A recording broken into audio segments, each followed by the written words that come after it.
Welcome to the Old World Fanatics, your Warhammer Fantasy podcast, which the hobby thirst for all things the old world. I'm one of your hosts, Gommo. I'm joined, as usual, by Andrew and Josh. And we just got ambushed ourselves, not really, by a very special, much anticipated Empire player, ASB. I mean, how you going? Yeah, good, guys. Thanks for having me. Fantastic. And of course, I'm here for a very, very special reason, which is to not talk about the Empire Arcane Journal. Perfect. He's going to be mad. Perfect. He's going to be Absolutely. He's going to be livid. He's on. No, well, I figure when we answer that question, ASB can answer it as well and just blame me, so it's fine. If you've ever seen the movie Hot Tub Time Machine, the Empire Arcane Journal review is like the Great White Buffalo. I haven't seen that movie. I don't know. I work for Josh. in between sculpting vaginas. Oh my god, this is good. Bobby Gherkin. 2 jokes at my expense even before we started recording. It's just going to ramp up real fast. I'm doing a Slanish army myself, and like you give me a lot of inspiration. Yeah. So he's actually just part of my cult. Great. Yeah, that's it. Just Got the invitation. He said yes. Well, I'll try to steer this as we go, but it's one of these Monday busy days for me, so I'm all over the shop. So hopefully people taking 45 seconds keep to us go right off the rails. Keep us on the rails, yeah, a little bit. Anyway, we got ASB on as well to chat. It's topical at the moment, I guess. The competitive chat, and now we also want to talk about how to get new people in, and that side of it, because that's sort of what I guess flashed a lot of it. How do we be what's it called, accommodating and attractive and enticing to new players? And ASB's running what do you call it? Is it just an event, or is it, without going too much detail, because we'll talk about it in a minute? But so a lot of people would probably know me as like a hardcore competitive and tournament player, but I actually love the lore. Aren't you?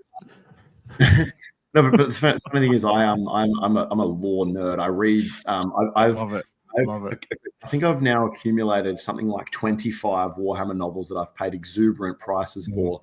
And I read my routine now. I don't watch TV anymore. I save TV for when I'm sick and I can't paint or read. Yeah, you do that when you're 80. Yeah. My routine is put my daughter to bed. So I put my daughter to bed at about 6:30. Then clean the kitchen, clean her high chair. That's a task. And then she's reached that age. Then I go and paint until I feel tired. And then I go and I read a novel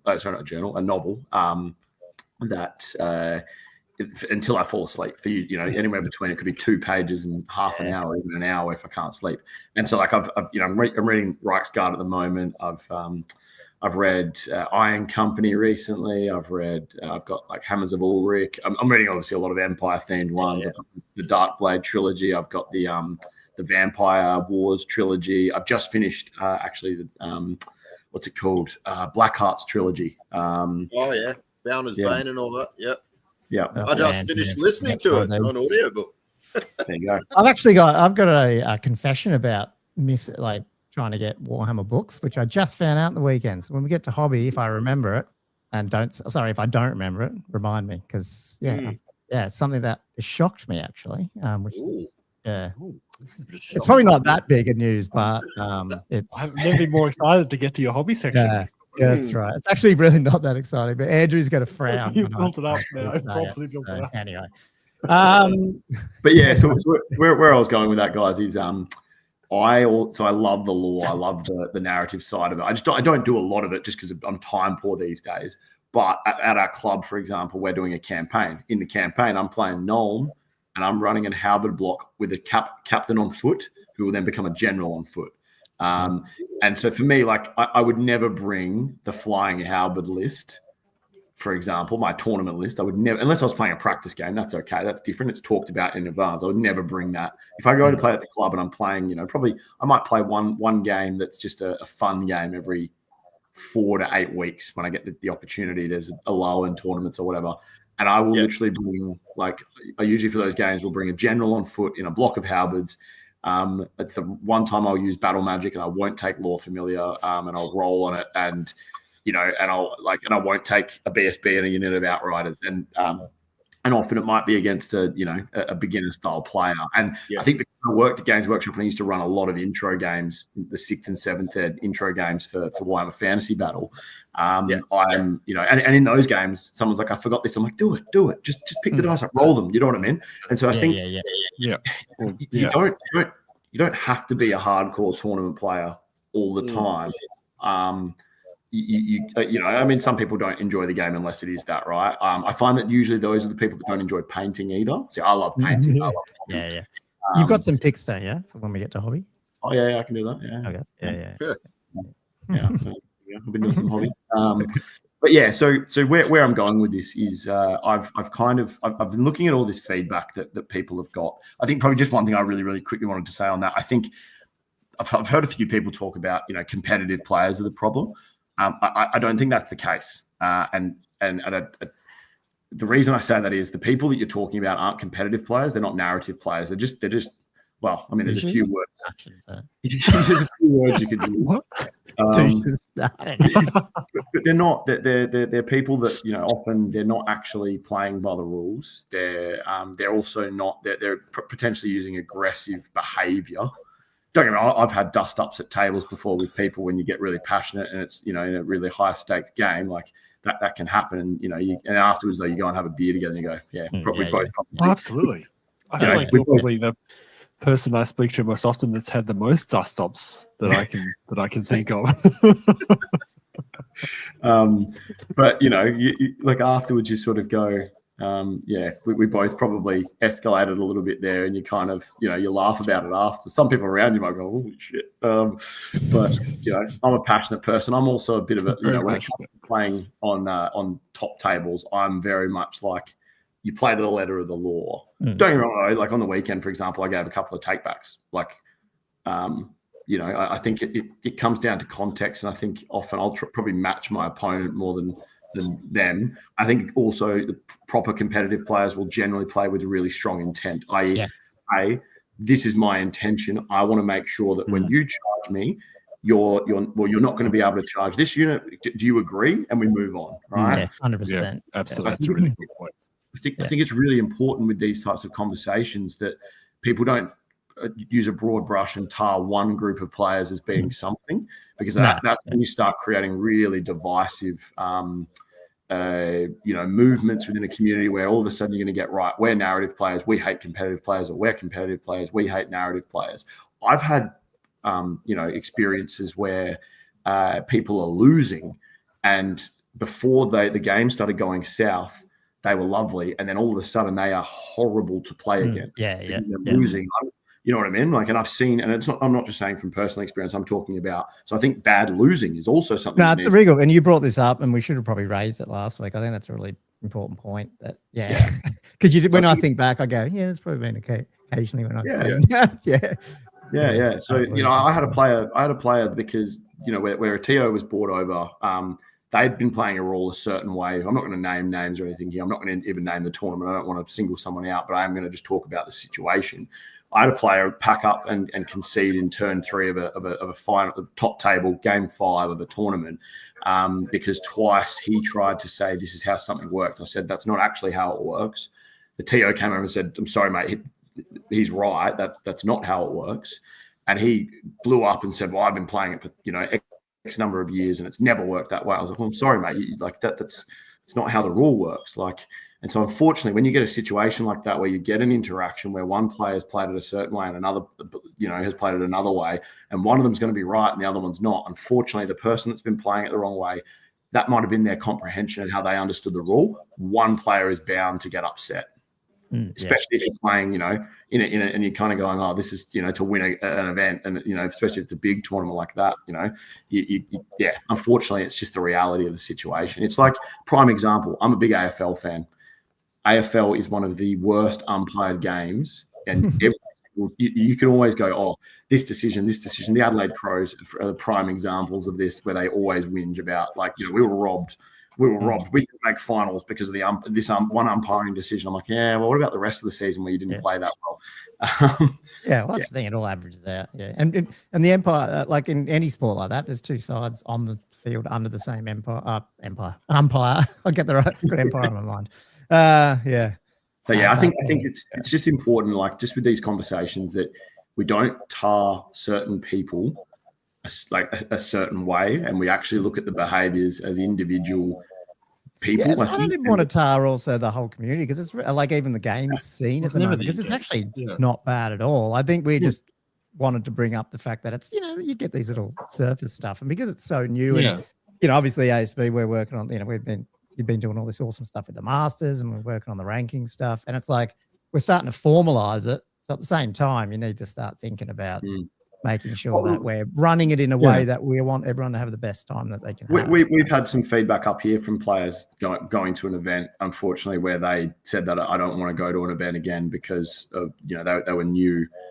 We had that up in Queensland too recently. Yeah, well, that's, and that was the Reddit Sydney one that spawned some of this. So that's why we're going to have these conversations. But if you randomly landed on this video, the Australian old world scene is fucking awesome at the moment, and I think it's as good as it ever has been in any other. It's not the size, but like in terms of geez, there's so many one day or 3 day, like 3 games. I think as well, there's if you just look like whether you like rankings or not, you can actually use them as a really good way of seeing how many people are playing the game. So in December we had, I think it was 453 players ranked. Now we have nearly 700 players ranked. So that means that 200 new players have played in an event in the first 6 months of this year. So look, I think the game has not even all out yet. I mean, it is now as of this week. I think, but well, unfortunately, whenever there's negative, noise, it's always going to, seep to the surface. And like when you've got this type of game, you're always going to get, unfortunately, some people wargamers tend to get angry for It's a great compliment for our normal hosts here, Mark. Thank you. So, hey, I better give a shout out. We're straight into it because that's what we're going to be doing anyway. But I want to give a shout out to our quick patrons here, and a lot of them are on our chat. So as we go, we will try not to get too distracted with them. And there is also, I'm clicked a button that if they do start typing in, it'll go over the top of Josh. So I want to see what happens there. So please, if you're in the chat, I'm really curious to see what this is going to be. I don't know. Apparently it does. It's a new feature. I saw Bobby Gherkin in there as well. So Silver Dave is here in the house as well. Yes. Thank you for being online as usual. And of course, if you are a patron, you're going to get a shout out after we do our first half, which is what we're sort of started straight into, really. By the way, Gommo, as an opportunity to bring this up, I've got a couple of people in the live stream chat that are wanting to get into the Patreon chat that are Patreons. And I'm like, I don't know how to put them in there. Get me in there. Bobby Gherkin specifically. Okay. It's not a priority. But maybe he didn't read the tier system, that the bottom tier system doesn't give you access. So maybe I've screwed that up and haven't been totally legit when I've read it out every week. I will let them in. False advertising, Gommo. Yeah, false advertising. I think originally we were planning not having the bottom one, and now that you've just told me that, I'm thinking maybe it's still set that way. It probably is time that I actually join, by the way. I probably should. I do listen. I probably should. Yeah. I feel like if you've been on at least 2 videos with us, you probably should just get access, hey? Yeah. You got to buy your way. I like Josh is going to kick me out in less than 24 hours. So. No. The orange juicer is here as well. Awesome. Love it. Yeah, so a few more jokes to get there. I don't know if I'll fix that while we're chatting, but I'll try. Hit me up, Kieran, if I don't get you in, and I'll sort it out. I think I've screwed something up with the setting. Anyway, cool. Comment before we go straight back into ASB. Is that the next? We're going back into ASB? Yep. Mm-hmm. I just think, just from everyone's perspective, before we go, I know it's like you guys are very heavily involved, obviously, with doing the Masters. And obviously some people are preaching, maybe the Masters is being too competitive, blah, blah, blah, blah. I think it is good. Like, I know you're saying like negative feedback, it is bad, but I think constructive feedback is good. So I think maybe if it was probably a bit of a bashing, I thought some of the comments coming through, but I don't think it's like bad having that conversation as such. Like, I think it is kind of good. So if you do sort of chat to the people, like if you and per se, you know, some of the people who have been talking lately, so like if some of the people haven't seen it, obviously I'm sure some of the people or most people here have. Oh well, Behemoth, when was that? Like a week and a bit ago. Yeah, they did a bit on obviously competitiveness and sportsmanship and whatnot. And Alistair had a really open and honest. Obviously, he's had some bad experiences, but he sort of, you know, he put his heart in his sleeve a bit and sort of came out and said quite a bit of a long conversation on how he thought things are currently in some certain situations. And I applauded to him, and I applaud as well that we had Tom come back, and Tom ended up sort of supporting, you know, more of a competitive scene in contrast to what Alistair was saying. And I just thought it was really, really good that them as a channel showed the different sides. And I think that open conversation is good to have, as long as you've got, you know, both sides being represented, not just like one person saying something. Like, it was good to have Tom there so you could sort of see from both sides. I think that is really healthy if you do have everybody at the table. I think reality is, and it's not just gaming, it's everything in life. Most people agree. It's just that they start arguing about things they actually arguing something that the other person isn't saying. It's so common. So sort of what ASB was talking about with competitive players. Yeah, you can sit here and have a big rant about a competitive player, but you're actually ranting about something, you know, like misinterpreting the rules or being pushy or whatever. You're actually not ranting about competitive players, and vice versa. If you don't like competitive players, it's probably not that you don't like competitive players, you don't like those things. So actually most of the time actually agree with most people. Because most people are normal human beings, and it's interesting. You know, I actually took something away from those conversations, which was, and even from Dowie After Dark, and I was like, you know, there's that whole gotcha conversation, right? And I think there's sometimes gotcha is used on things that isn't actually a gotcha. I think there's a difference to me between catching someone out on something they didn't know. Well, see, some gotchas are literally you know the rule and they don't. Yeah. And unfortunately, some people go, oh, I felt like I was gotcha'd. It's like, well, everyone actually has access to the rule book. You know, you can get your... Well, your flying habit is, man, is a good example. Like, it's not... Yeah. I don't think that's a gotcha. No, I don't think that's. I've actually now started. Something I'm adopting now is to actually tell people that I can fly them up to 36 inches before a game. I've now, off the back of these conversations, like, you know what, I want to make sure that I never get, you know, so I was like, I'm going to tell every single person now. So this is how the army works, sort of thing. Yeah. Basically. Well, I mean, I'm pretty big on, you know, I usually get all my models. You've played me before, Gommo. You've played me, Andrew. I put my army out in the middle of the table.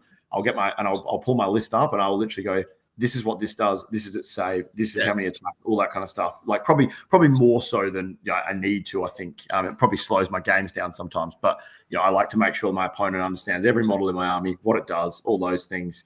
But one thing I'm going to try and adopt now is actually talking about, you know, the expectation I have of the game, because I think that's something that realistically is probably the issue between some of these people is their expectation. You get a new player that's come in, they're just there to have some fun and learn the game, and then you get a serious competitive player, and they're there, and their expectation is they want to win. They're diametrically opposed expectations, and so unfortunately, one person's expectation in that game is not going to be met. It could even be both, right? It's like I talked about before. Yeah. If you're playing a game and you're playing against someone who's a bad loser, that's not an enjoyable game. In fact, I actually sit there going like, I want this game to end because I'm not enjoying it. It's awkward. Like, do you know what I mean? And so I think that's one of the big ones is that sort of diametrically opposed expectations. And so I'm now actually at the start of my games going to start doing that. And I'm like, you know, especially I think if I haven't lost a game in an event yet, I'm like, look, we are playing on table 1 or table 2. my expectation is this is a competitive game. This is a tournament, and I'm here.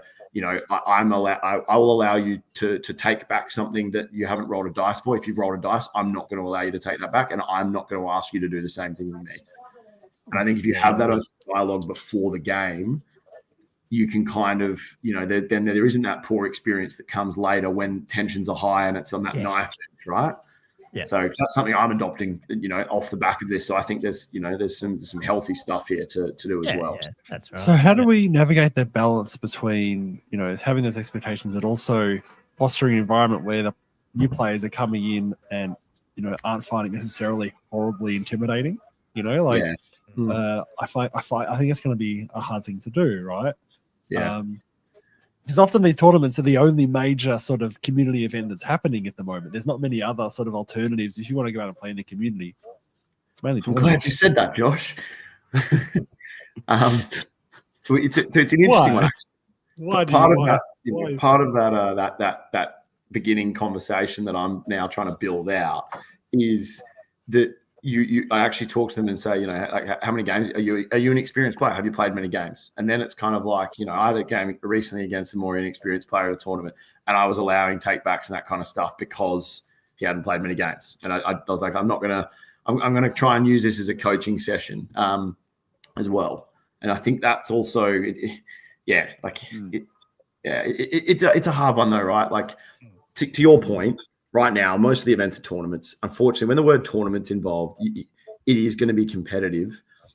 The other thing I'd probably say is that, you know, what we're about to talk about is something that myself and one of my club mates here in Brisbane are trying to put in place, and hopefully other people might adopt it too. So do you want me to kick straight into that, guys?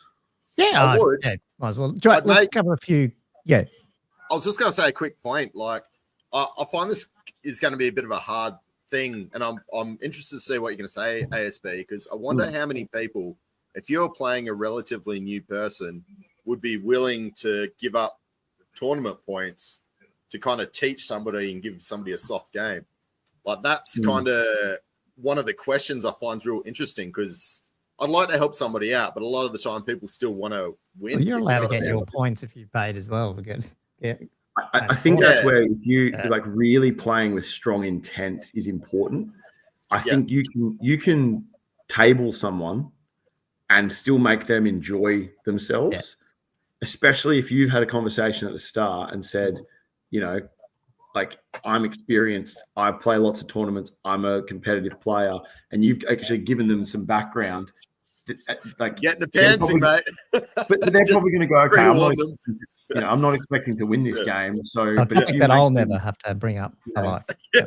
So something else I try and do in those situations when I, like, you know, if something happens, I go, mate, just I don't, do you want me to help you here just to learn? Like, I would have probably not, or I would have held that charge because of X, Y, and Z. Or I would have fled that charge due to X, Y, and Z. And I almost give them that on the fly coaching about, you know, what they're, I think that's also important.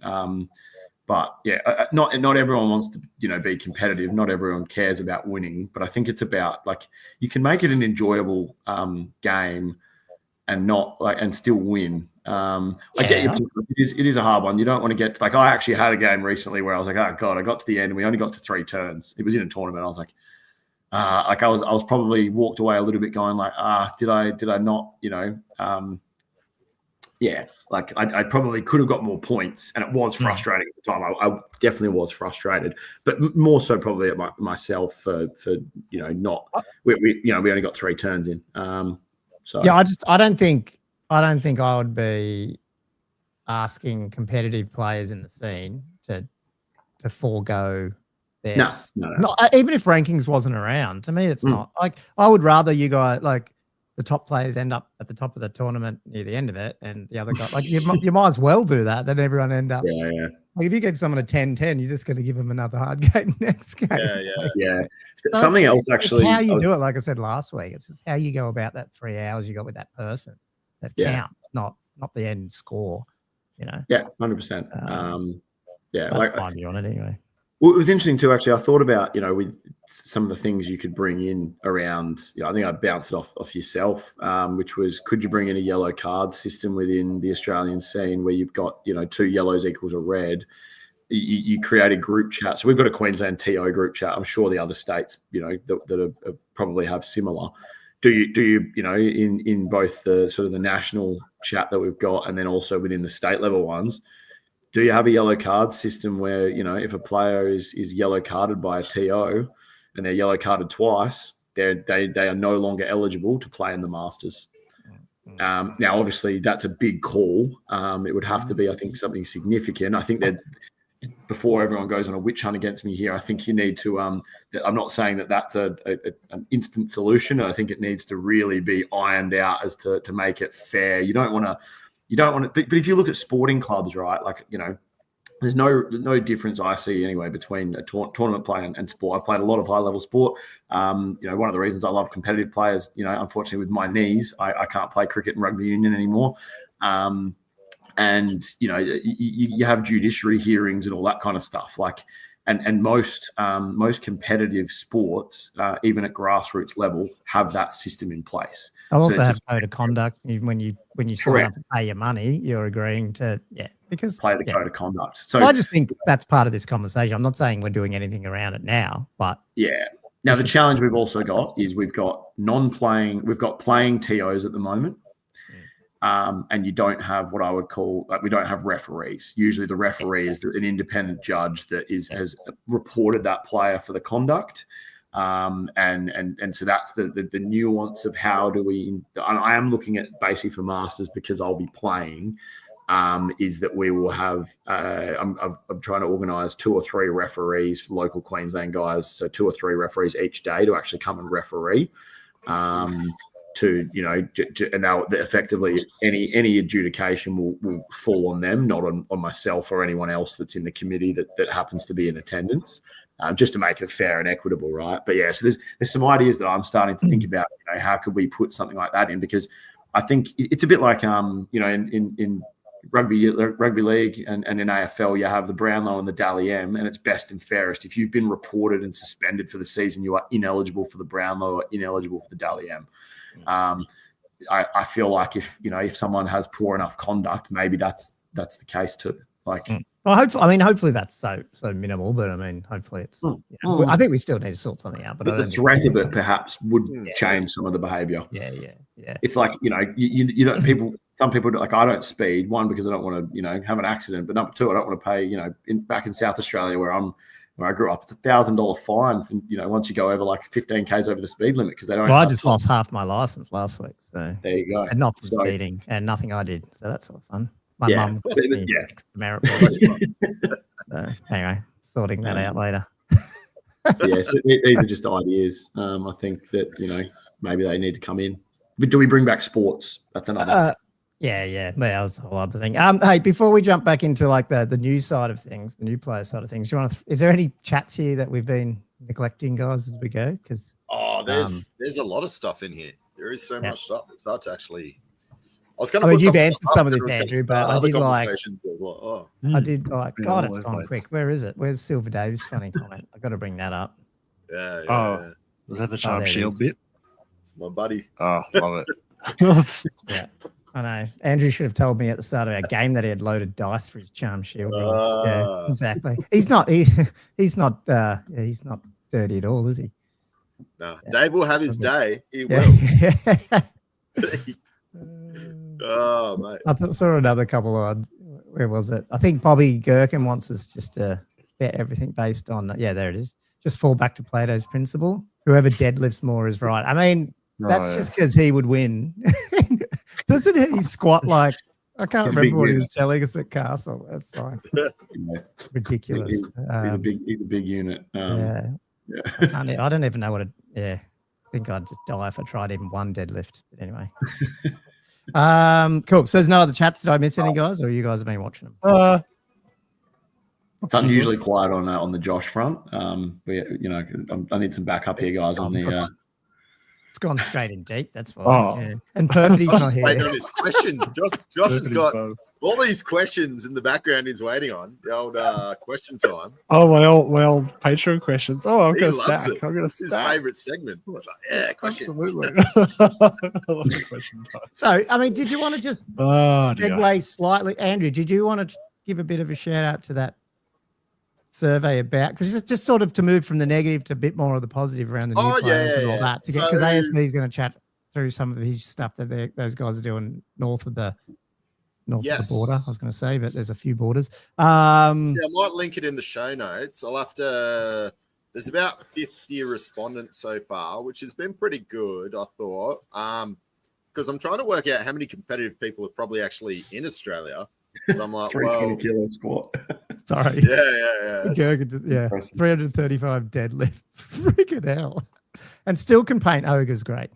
And play demons good. Bloody hell. How do these people do it? Anyway, sorry, keep going, mate. Oh, Bobby Gherkin. Yeah, I'll put it in the chat, the link to the survey.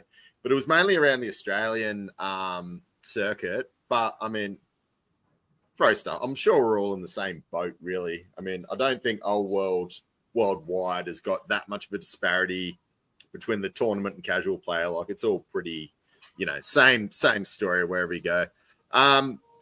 But anyway, so the survey is sort of leveraging off our world behemoths again, who had and a few of the comments that we've got after our last segment, going back a couple of weeks ago, and then the following week. So we've got some feedback from the community as well, like some more personal feedback, and then obviously within a similar sort of scene, I suppose, we had our world behemoths, who did their segment. It was really, really good. It was pretty much mostly a little bit about Wood Elves at the start, and then obviously the journal, and then went into the sportsmanship.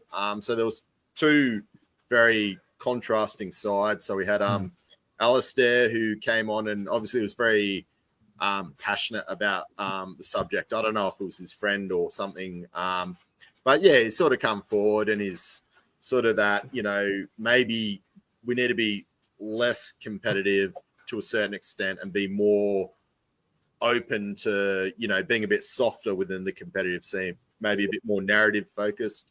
And then the other contrast was obviously Tom, who came in, and Tom plays ogres quite competitively, and his sort of like came back and said, well, I kind of like that competitive edge within a tournament. Like, that's what I'm there for.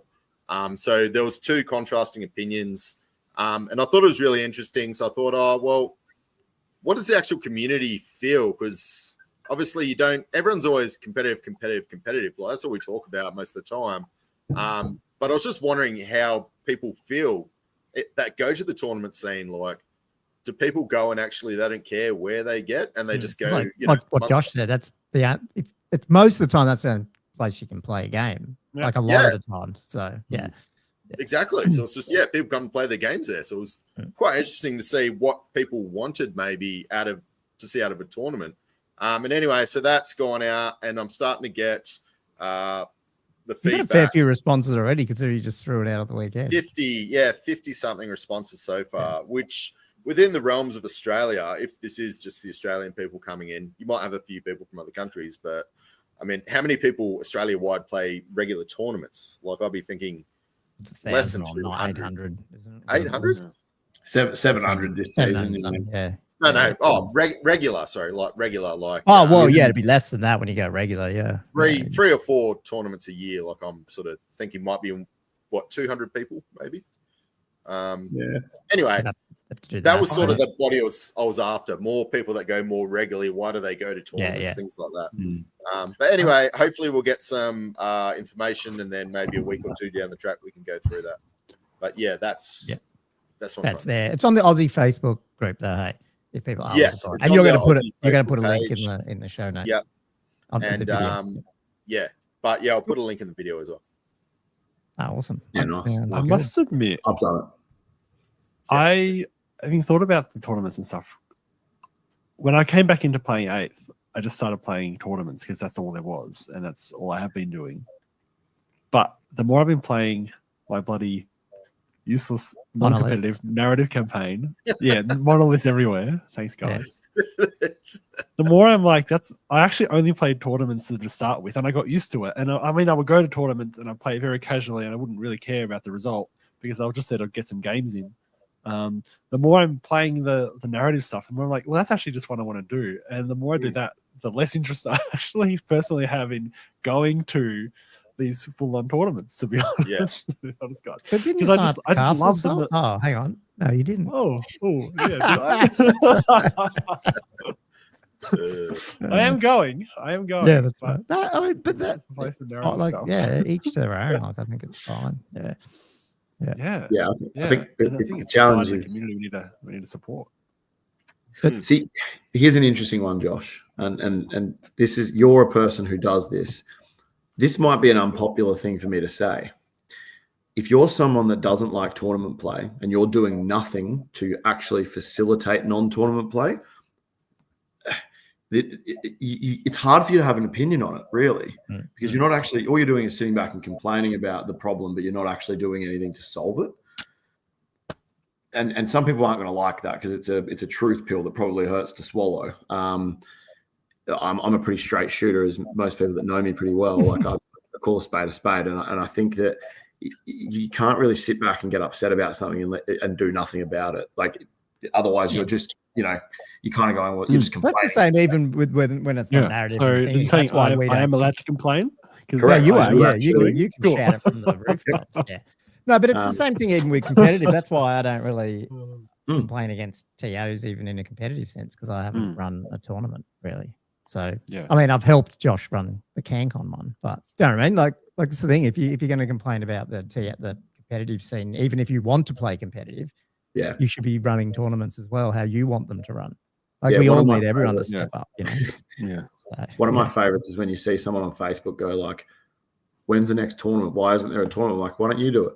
Yeah. That's right. Well, but I want to play in it. Okay, well, like, maybe if you run, if all you need is 10, in a state or a city, you just need a group of 10 people to each run one tournament a year. You get to play at 9, and so do they. That's all it takes, right? And there's a flip of a coin. I think that you get to play in a tournament, you TO yourself these days. It's pretty acceptable to play and TO, and still so much easier now. Yeah. Every year that goes past with the game system, it's easier and easier as well. Like, I think last year might have been a bit hard. Now it seems like. Yeah, I mean, back in the day when when you had to use an Excel spreadsheet or a Microsoft Word, to record all your scores, it was a bit different, and everything was paper based. And you write your scores in, take them up to the TO, and you had sports and comp and painting and all that you peer judge. That's obviously a little bit different. But I think if you're someone that doesn't like you don't want to play competitively, and you only go to tournaments, and you wouldn't go to them if maybe you and a group of people need to put your hands up and actually go and run some events, or you do. Maybe it is a good segue here. What we because I had a question right on that, like, not devil's advocate, but go. You segue to your thing because this is part of it. I guess I was going to devil's advocate what was just said as well, so I'm just I mean, I don't know what Andrew's about to say, but I was like, because I totally agree, like, in terms of put your money where your mouth is type thing. But then I just realized, but if I'm not a new player anymore, then I'm not running new player focused events. So then who runs the new player focused? You know what I mean? Like Josh wants to run narrative stuff. Yes, that you could argue that's maybe more beginner friendly, but sometimes it's not. It's quite complex and it's quite involved. And what I'm doing is actually arguably more complex. It's probably not. It probably takes more dedication. Plus, you can't just go on and get a net list somewhere off the internet and Josh's campaigns and stuff like that. So and then if you're competitive and you've moved up, you've played a bit, you've focused on that. So I feel like there is this responsibility for both sides. I hate to say sides because I'm not saying there is two sides. That maybe we need to make a better effort for new players. Which is what is that the segue? I don't know, Andrew. I think it's a good segue. So, I'll just say. So when we talk about sides, I think we should comparatively say that tournaments, they're not for 5 people.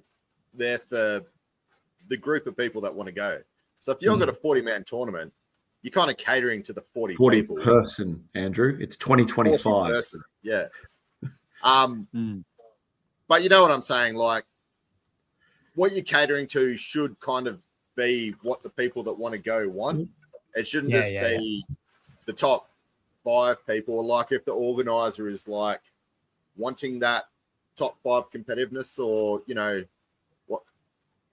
It's just for me. I think when you talk about like a community, it's like, oh, well, if you don't want to go, you shouldn't go. It's like, well, a lot of people want to go to a tournament because the players pack says it's going to be a friendly, community-based. I get what you're saying. And then you go there, and it's like, that's not what I got. Yeah, it's like we make people resub their list, and then you find out that there was none. Even though there's I was going to say, it's interesting. So I heard a lot, like, obviously I've listened to some other, I listened to the Behemoth guys, and, they talked at length about, players packs. There needs to be more effort. I agree. It needs to be more effort. But do you know where the effort needs to come from? Players actually reading them. Most people don't read the players packs. Unfortunately, you could have a players pack in there that says, guys, this is not a tournament. This is a narrative event. And it's, or if it has the word tournament in the title, and then this is a beginner friendly tournament, which this actually happened in Queensland. I had to resubmit my list to not have my Ulrich priest. To give me multi ones, right? Because it actually said this is a beginner friendly tournament. Did they ask you to, or you just did it? Yeah, I got asked. I sent my list in advance and said, guys, just check this. I want to make sure. And so but the reality is, no one reads players packs. So players packs, unfortunately, aren't the answer. Do I agree that players should, and it should actually be a requirement of someone that's going to an event to read a players pack? Yes, I do. Because then it'd be an interesting one too, actually. If you're someone that's been to an event and your expectations haven't been met, and you chose not to read the players pack, and the players pack said X, and you were going there expecting Y, there's responsibility there on, So I think there's responsibility on a few sides there. Which one is that everyone reads the players pack and then acts according to the players pack, and that the players pack is clearly defined. I've been pretty vocal. I'm not a fan of resubs. I think that subjective, and actually Alistair has a similar opinion himself, that subjective resubs are not the answer, because unfortunately what usually happens is if you've got one or two people that are doing the list checking, they've been burned by, double peg busters with double barons. I don't think it's the answer. I think put a comp in. If you're going to put a comp in, that sets it. But I mean, then I think Old World's a fantastic game. I actually think the game itself is actually fine. I think what the biggest issue in the game is the army composition and restrictions. And people might go, oh, but what about triple saves? I'm like, well, the reason triple saves are a problem is because of the restrictions. If you had a restriction in the army book that said this item is only allowed for models on foot, then you wouldn't have a triple save problem. So the actual issue isn't the game itself, in my opinion, anyway. I'm not saying it's perfect. No game system's perfect, but I actually think that the biggest issue that we've got is the lack, well, it's restrictions or lack thereof. I'm obviously a 6th and 7th ed with my sort of key year. I didn't play much. I played 3 games of 8 and then dropped it. But the difference, I think, back then is you had one Lord choice. You could choose between a level 4 or a fighty character. I think one of the probably actually, I will say one thing I think that needs to be changed in the game mechanics is I think they need to look at how magic works, because I think one of the fundamental issues is everyone defaults to a level 4, not for casting, but for dispelling. I know I do. I wouldn't take a level 4 unless I was playing Vampire Counts or Tomb Kings. That would be the only time I would probably take a level 4, to be honest. Magic's always kind of been I want to have a good way of defending against magic. But unless it's a fundamental, reason for my army to function, like Tomb Kings or Vampire Counts. Obviously, I played Vampire Counts for the whole of 7th edition and for the end of 6th edition. And in 9th Age, I played Vampire Counts for most of it. Bretonians at the end, or Kingdom of Ecbatone, or whatever they're called at the end. But yeah, I think that's probably the only fundamental game mechanic that actually needs work. I think the rest of it is actually, if you could strip it backwards to restrictions, and that even could be just around, like I said, with an item being like only models on foot. Oh, okay, I can't take a triple save on a flying. And they have some of those in that first FAQ. But it really is around restrictions. So I think having, but then I've also seen a lot of people, and the funny thing is a lot of them aren't competitive players, complain about having It's Beastmen week. Need level 4s to ram as many volatiles as possible. I agree, Mark. Totally. But yeah, I've seen a lot of non-competitive players. Yeah, Voltile. Yeah, I've seen a lot of non-competitive players, the ones complaining about having hardcore comp restrictions, whereas a lot of competitive players want hardcore comp restrictions. Oh yeah, because you got like you like building a list. You want restrictions because you want to see those correct. little yeah. So com restrictions can be hard to enforce every abusive thing out. That's kind of one of the problems because I mean you got Aussie comp, it's this big. I mean, if you really want to have like a really good comp list, like of restrictions, man, like you'd have a novel by the end. That's sort of what the old was it Swedish or whatever, it was a bit like that where you had your always more point things, you know. You look at wasn't really the difference is at the point, but the difference is though. I remember using Swedish comp because it came in 7th edition from memory. It was ETC comp, whichever. I think ETC comp became Swedish comp, whatever it was. And I remember it came in like the last year or so of 7th edition, maybe the last 2 years of 7th edition. And I remember writing a list by hand using that, and it was a nightmare. But the thing is, we now have things like, I mean, I'm not a fan of Old World Builder, but I'm a big fan of New Recruit. You could have that composition in a drop down in New Recruit actually built in, and then all of a sudden, all that's taken away. You don't need to worry about it. You read over it and you go, oh, wait, I can't do that. That's right. So, yeah, I think proper restrictions, you know, I've seen so many events where they've got guidelines and then they've got resubs. The amount, I know one player who got resubbed 4 times. It's like, guys, just put the restrictions, just say they can't use it. Well, I could probably guess who this was, but I mean, it is what it is. But it's funny, not only on restrictions, someone said about the player back. I was laughing at that. You know who this is, eh? That's so funny.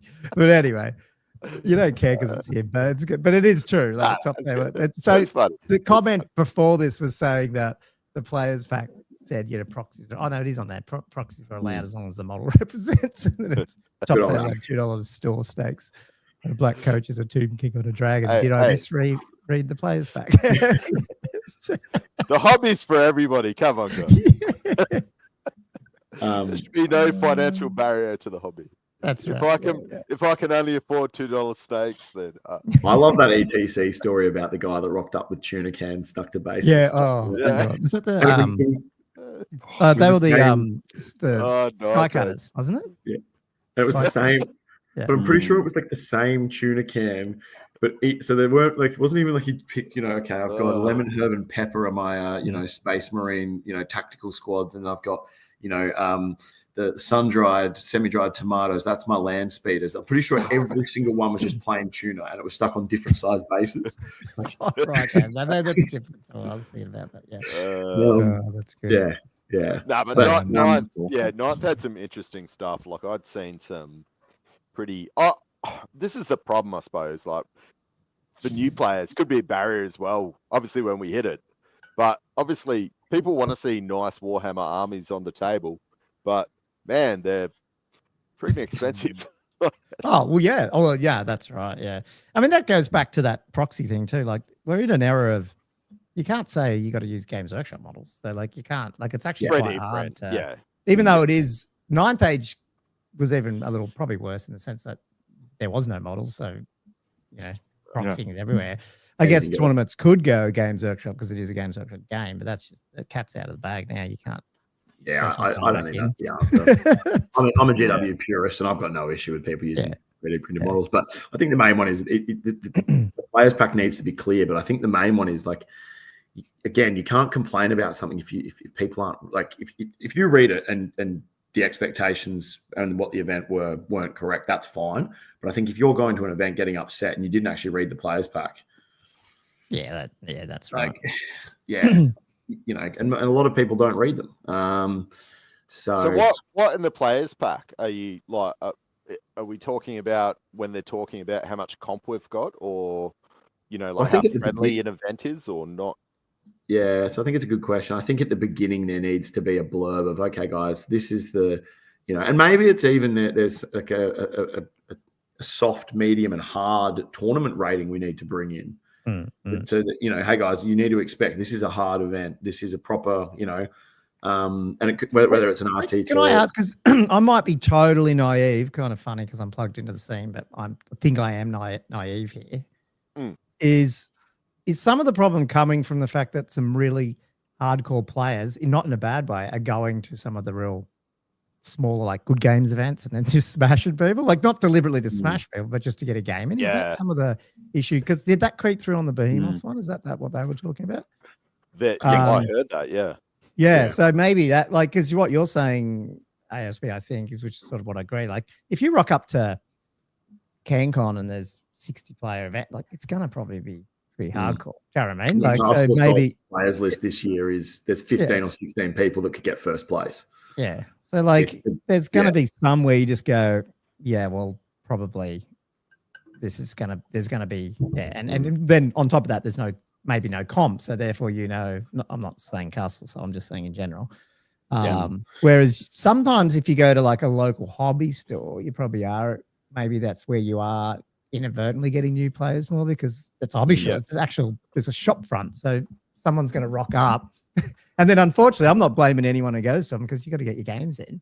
I know there's a few players who go to those things very, very frequently and they're good players. And so you rock up to one of them, you're getting have a fun Saturday. That's right.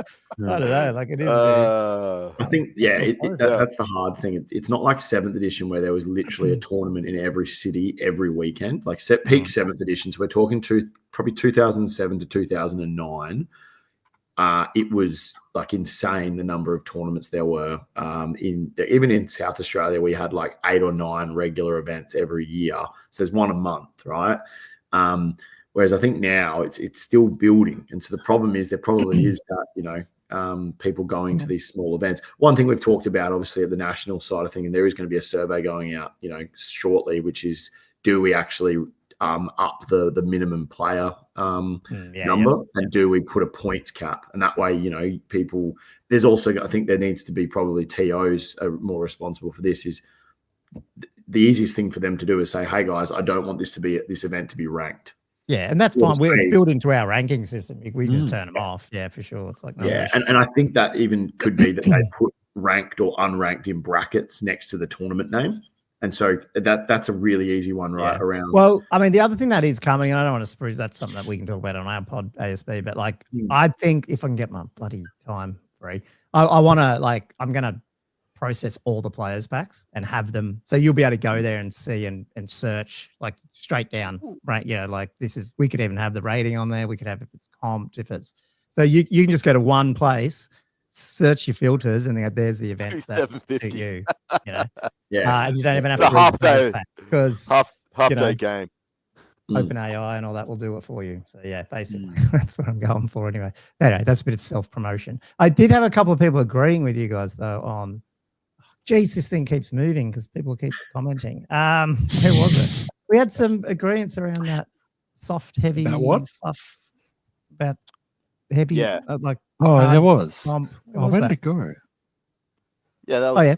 Angela's Dark. Angela's Someone said, promoters, hard events, mixed and soft and forced. And then Mark was agreeing, I think, my comment around going to good games is he had this 100% magic events. Little events would offer good prizes. So we take 2 cards, fill the top 8, take all the prizes. Sorry about that. I'm assuming he's talking about Magic the Gathering there. Yeah. Hey, if you magic mushrooms. And of course, Bobby says Castle Salt's the only event that matters. That's true. It is very true. Seconded. Right. Yep, for sure. But so I think that there's it is a complex one, but I think there's some easy low hanging fruit there, guys, that can be done. But I think the main one is if you're someone that wants less competitive events.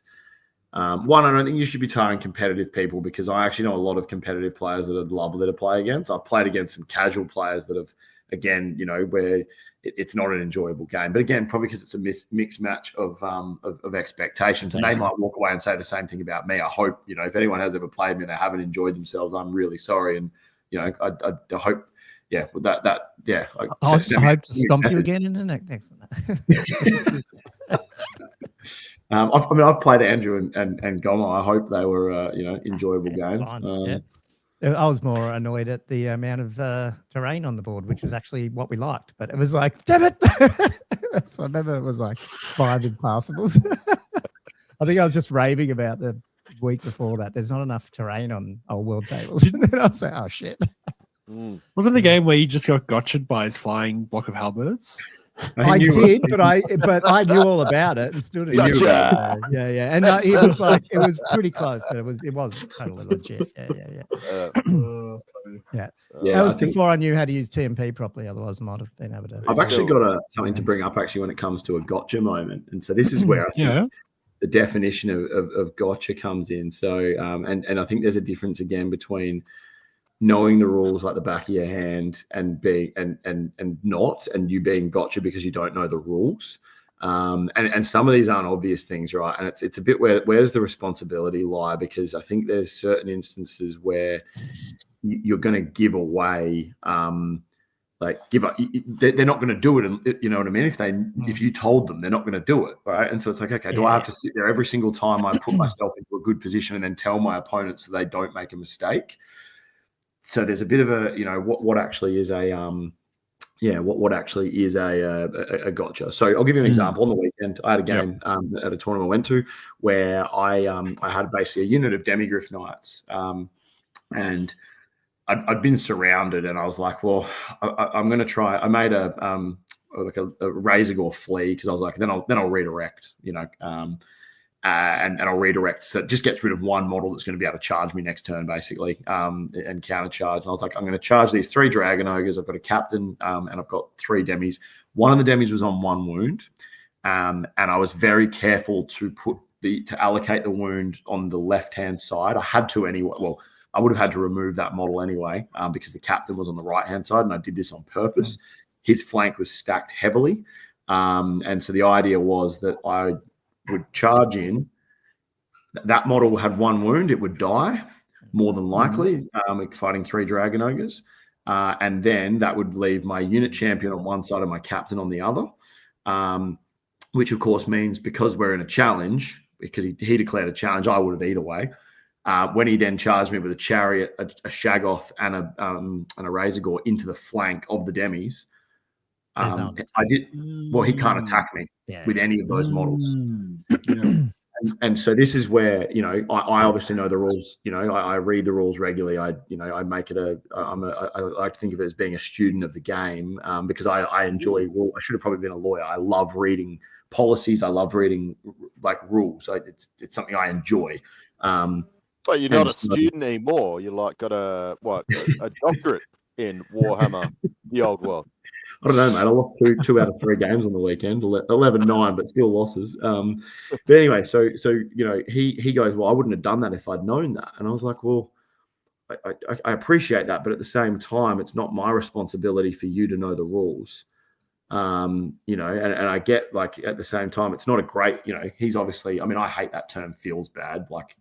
I think it gets used a lot when someone doesn't know the rules, which unfortunately is when you're learning the game. This guy's not, by the way, this is an experienced player who's, in the top 30 rankings in the country, right? So, I would have expected him to know this too, right? If he was a new player, maybe I would have. I'm in the top 30 and I'm shit. But so I wouldn't have known that. I wouldn't have known that. But I'm not that good. I'm just lucky. I'm really, really lucky. But yes, go on. Yes. So in that instance, he felt gotcha'd, right? Yeah. I didn't, and I'm sitting there going, well, it's not my job for you to know that at the same time, right? I reckon it's back to what you did at the beginning of the game. It's like it's not so much. I don't think it's a gotcha if you don't openly tell people what you do. Because it is a complex game. You don't have to. You could be an arse and go, well, there's my list. You sort it out. That's totally legit as well. Yeah. But I think it's a bit arsey. That's where I'm like, mate, just make sure everyone knows. But then when in the game, I think that's fair enough. Unless I don't know. What's an example of another one that is a gotcha then? What would be a gotcha? It's a tough one. What would count as a gotcha? Because every time I go back to think about it, I go, maybe it's not. They probably should know. If it was beginning the game and someone asked about the scenario and you didn't tell them, I think that's a bit shitty. That's to me what the gotcha is. Yeah, you not knowing a rule and how a rule interacts is. I think like we're in I played a game last night and it didn't come up, but because I didn't need to. But I thought, like, ASB, Steed of Shadows. If you cast on your guy when he's in the unit, now he's got fly. Most people rule that's fine. Is that correct? Because he hasn't joined the unit. So you're talking about not Steed. No, Steed of Shadows. Steed of Shadows. What's the necromancy one? I couldn't. Whatever the one is, it's the one that gives you ethereal and fly 9, but you can't join a unit if you're flying. You're talking about that last night. Yeah, because it might come up because I didn't choose the flying magic item, so I went, I'll put him in the unit. If I roll that spell, I'll cast it on myself. But then I went, I haven't seen an FAQ. Most people rule it that you can because you haven't joined the unit. So you're already in it. You haven't joined it. You can't get booted out of the unit, and there's no rules. It's a bit like State of Shadows. Yeah. So I was gonna bring that up with Cam but then I didn't roll the dice, so it didn't matter. but I would have asked before we started. I would have said, how are we going to rule that? Because if I end up doing that, I don't want to be in some dumb position where I'm like, well, hey, I'm ethereal, man. You didn't realize I do have fly. I'm going to fly out now. And I think that's where there are certain rules interactions. Arcane Urgency is another one where and I think they might actually do this in the UK. I'm not sure. Correct me if there's anyone from the UK here that plays in tournaments regularly. My understanding is that they play that Arcane Urgency can be cast on a unit that's failed a charge or that has completed when a unit flees and they've completed their charge roll, they can then actually use Arcane Urgency to move again. Whereas in most tournaments here, we don't allow that. You mean like in the remaining move phase, they can just do it? Yeah. So they basically, because to me, that makes it the most broken spell in the game by a country mile. There's nothing better because it means that you can just charge stuff and then go, okay, well, now I'm out of position, and it takes baiting and fleeing completely out of the game, right? Okay. So, I think it's important to have a conversation like that and go, how do you play this, right? But I think there's certain rules interactions with people. I felt gotcha. It's like, here's Jave just said this because so she's felt gotcha on this, but this is a rule that if you haven't played 8th, I don't know the history there, but that's what you're trying to do is set up the second. Was it 7th? Was it? Set up that extra charge. But I guess if you didn't know that, so sorry if you're listening and you can't see this. It's a big gotcha for me was when a Duke on Peg won a combat, followed up, and was able to get into a second combat in the same combat phase. I wanted to punch him. Like I get that, but I would still say it's probably not a gotcha. Like that's a fundamental rule of the game. Yeah, a little bit. Unfortunately, I think Bobby Gherkin had Bobby Gherkin's comment was fantastic after that. It's like, that always hurts the first time it happens. Yeah. And it happened to me. I remember. Yeah. It's like Josh's time when he had, whatever that dark magic spell was, and it destroyed my entire dwarven unit. The Purple Sun. Yeah. I remember that like it was yesterday. Love it. So I think the definition of gotcha gets, the word I think gets thrown around a lot, but I think there is also guys like there is a rule book. You can, if you want to play the game, like even not non-competitively, I think this is another one, right? I saw the guys in the old world behemoths. One of the guys made a really good. He made a really good point, which was we see resubs for hard lists. Why don't we see resubs for soft lists? Yeah, that was on that. Yeah, that was on that. It's an interesting one, right? There's always, I think, a lot of responsibility gets put on the competitive player rather than on the non-competitive player. But where's the responsibility from the non-competitive player of actually knowing and learning the rules? So that I was going to say, as long as you said that, I think I didn't agree. It's not that I don't agree with the resubbing a soft one, but I think they covered this. There's a logistical issue as well. Obviously, when you're starting out, you don't have all the stuff. I don't necessarily agree. Yeah, but I get your point. Yeah, I don't necessarily think that you should have resubs for soft lists. If someone wants to take their list, they can. I think that might have happened. Am I right? Did that happen at Shicon, Andrew, with that Empire list? Because I swear it was different, and it was really the first time I saw it was really soft. I think you might have. Yeah, there was discussions about a resub. I don't know if it actually happened. Yeah, because I didn't play him. So, but that was an example where I think most people, when they looked at it, went, "Oh, Yeah, especially when you saw the other list. Not going to have a good time. Yeah. I think for that reason, I definitely agree with having like there should be someone should reach out to the player. But I definitely think it's harsh to expect a player to resub when they you don't have never the models. Force that, but it might become narratively. I don't know. Who knows? Yeah. So I think there's a bring up a point before we keep going, because like we keep talking about the rule book's there. I'd like to bring up a point, and I think other people have brought up the point. The rule book is a bit shit in the way that rules are laid out and understanding. Read it like a religious text. Exactly. He prays over it every Why week. does God keep punishing me? Read the Bible. He does his devotion. Read the Bible. That's why God keeps punishing you. Yeah, that's it. He goes on a weekend to a building and offers his whatever to it. And then, yes, it's all over the shop. It isn't the easiest thing for a new player, and you think you know the rules sometimes, and it's not quite. You got to play a lot sometimes to really get a good. And you learn. And like, it happened to me on the weekend. Like I definitely was like, oh, how does that work again? Like because I hadn't played a 2,000 point game since full con, which was 2 months prior. But I guess the point I'm making though is like there's a lot of responsibility that gets put on the more experienced or the competitive player, but there also I think needs to be a level of responsibility. Maybe not so much on the brand new beginner players, but the non-competitive players that get upset over not knowing a rule. Yeah, it's kind of like, okay, we expect a competitive player to maybe allow takebacks and all that, but then where's the responsibility on a experienced non-competitive player to actually know their rules? Especially if you come from a different edition and you've played the games before like that, I think that there's it's at the end of the day, people talk about this a lot. It's two people playing the game. It is, but for some reason, they only ever say there's two people playing the game in the context of it falling on the person that feels hard done by.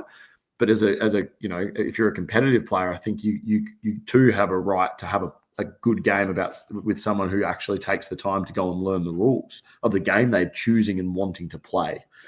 So this is a very, very complex issue. The only thing, and this is not. I agree, man. I totally agree. The only reason I think it also tends to fall on, I won't even say competitive, but the more vested player in the game is because we are trying to grow the scene.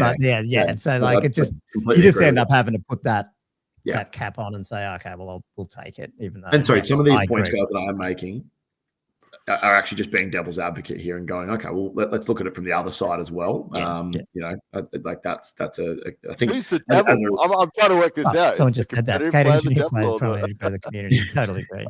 We're all devil's advocates. I'm trying to work out who's the devil here. It's funny because there's two sides, and I think both people kind of think that their side is on the right. This is I think where it gets a bit, because you get people and they're like, really, we need a community. People that like, we really need something for the community, and then you get the competitive. It's like, no, I think the tournaments need to be for the competitive aspect.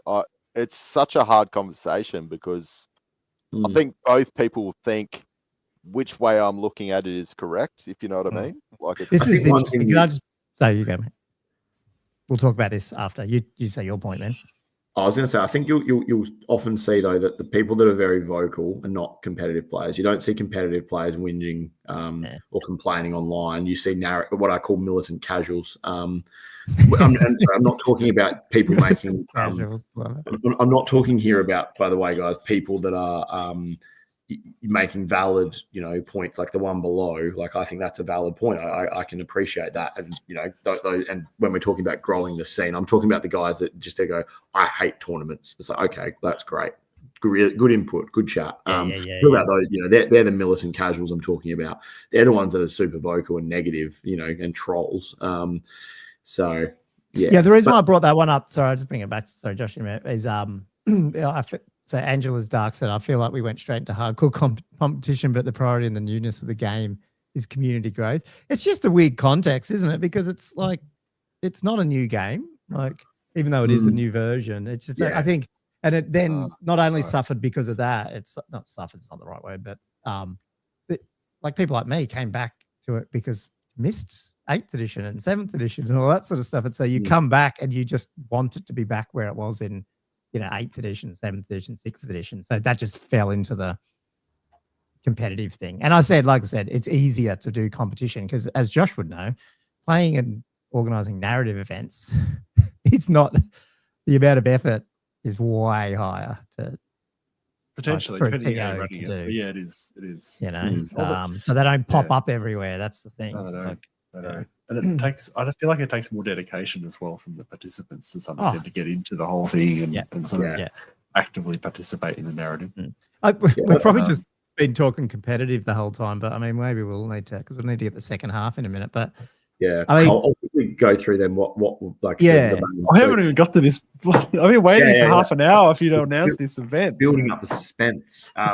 So what I've kind of taken the lead with a guy at our club. Anyone that's in Brisbane, by the way, and if you're north side, please reach out. Because we have a club in Warner in sort of the mid-north Brisbane. We meet every Friday from 6 till 12. There's a variety of games played. It's predominantly 40k with then predominantly 40k then Old World with a little bit of AOS and there's no other, and Necromunda actually is played a lot too. So, we at the moment, we've got a campaign running for Old World as an example. We've got 12 players in the campaign.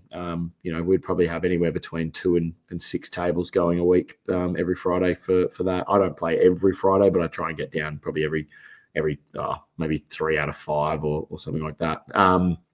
So what we've done, and I'm trying to maybe use this as a blueprint, but again, this comes down to, guys, if you want to see growth, it's kind of that you can't sit back and wait for everyone else to do it.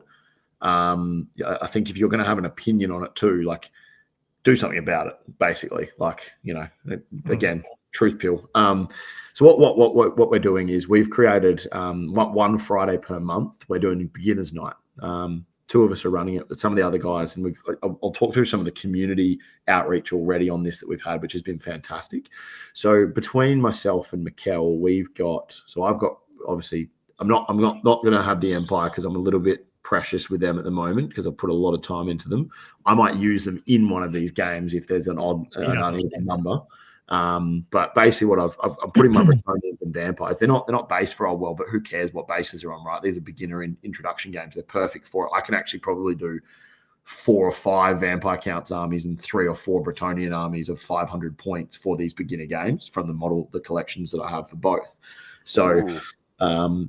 What we're doing is we put our heads together, and between the 2 of us, not including my Empire, we've got 6 armies that we can put on the table, and we are going to basically have these events up. We've created a Facebook event, and the first one's this Friday night. And so these are 500-point beginner intro games with very, very toned down, probably no magic item style lists. We want to try and make sure they compete in every phase of the game. And this is a come and try. Our first club night for anyone is free as well. And so you can literally come down to our club. You'll have an army. You'll have an experienced player there with. You'll be playing against ideally another inexperienced player.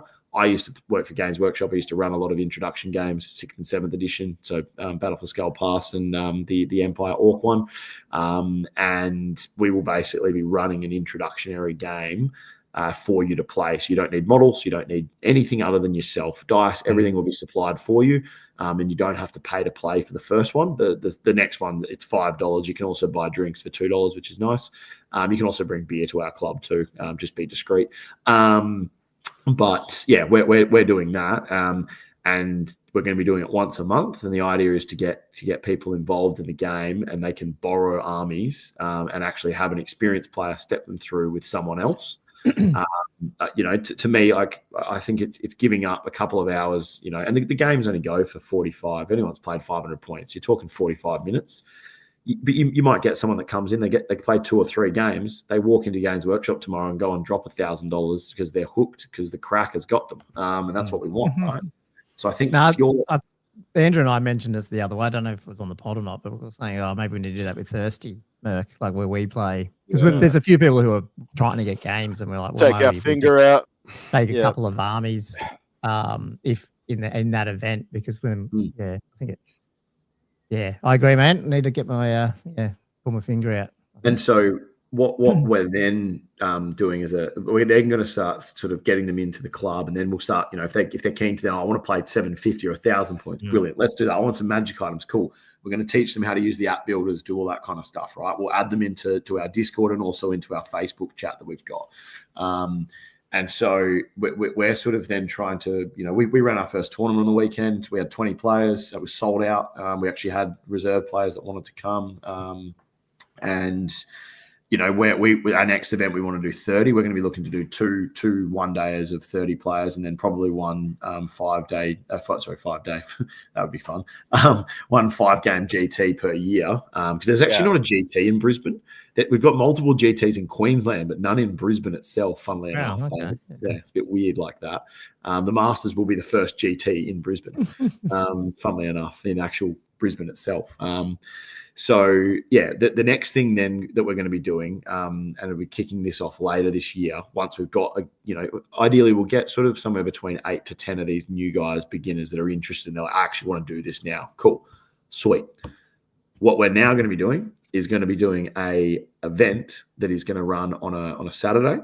It will be a 4-game, 500-point. So you get basically 1 hour to play your 500-point games. You bring your army that you've gone and you've spent. We'll give them ideally 3 months, 3 months to go and paint their 500 points. Yep. It will be a non-ranked. We will use pairings in the same way in a competitive event, just to try and make sure that we match people that are even in the game. And there won't be a prize for first, second, or third. There will be one prize, which will be best painted. To encourage the hobby, and every single player will get a swag bag, and it will be designed around new stuff they need. So it might be they might get some dice, they might get a measuring stick, or they might get an arc of sight, something like that. And so we're going to then we're going to escalate it to 750, then to 1,000. And it's all aimed at beginners. The other thing we're going to do is we're going to make an extended lunch so the guys can actually get to know each other. We're going to run a barbecue. We've got there's a park where our club is outside, and so there's a barbecue there. So I'm going to get on and cook snags.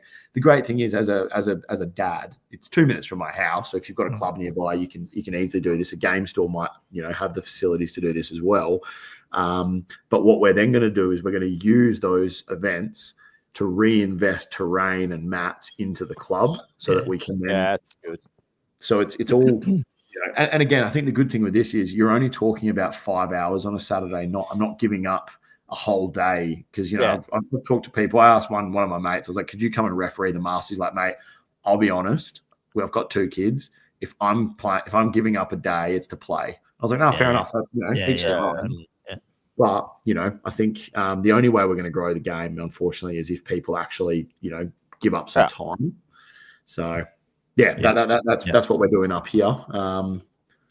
The other thing, the only other thing I'd say, you brought up the 500-point square base 4A thing. I guess the other thing too is, would you recommend building out those lists so they can go into the battalion box and all that sort of crap, rather than measuring? You know what I mean? So the list we're going to be building will be very sort of basic, and the idea will be there'll be a mixture of infantry, cavalry. There'll probably be no flyers. There won't be most armies. You can't take a war machine at 500 points in Old World, which is, I find it really funny actually. You can't. So in most previous editions, you could take a war machine. You could take a cannon at 500 points. You can't do that in Old World. I don't think there's a single army you can actually do that. Even goblins can't do the bolt throws. Yeah, there was a lot of them. Well, they're usually 3 per 1,000. Yeah. So it's funny how at a low level it's actually exceptionally restrictive, whereas in older editions, it wasn't like that. So that's what we're doing up here, and hopefully it. Just to share where we're at with it, we put the event up. I put this idea out to Mikkel and last week, so we're talking. I think it was after I watched the Old World Behemoths. Actually, I was like, right, let's do something about this. I'd been thinking about how I'd already thought about the sort of what's it called, the event part, but I hadn't done. an actual tournament gets stopped. It's all part of the learning experience. You got to start somewhere. Yeah. Well, the idea as well is that and sorry, if you're up there, you got to play ASB too, so you'll get stopped. Hey, I lost 2 games on the weekend. That new player. But yeah, so that's the other thing I do at our club though, is anyone that's serious about tournaments, they haven't played in tournaments before, I offer like a coaching service. Basically, I go, if you want to play in tournaments, like I will teach you how to play can play competitively. And it's, and those games are often like it's me stopping them and going, right, like just on that, you should, like, next time, like, and I mean, it's more about asking them, like, what do you think you could do differently next time? Like, coaching is a big part of my profession. Just only offline people, because I tried to get him to do it online anyway. Is this a paid service, or you do it gratis? I do it for free. Yeah, it's fun. Like, there you go. That's fantastic. Yeah. I enjoy helping people. There you go. Yeah.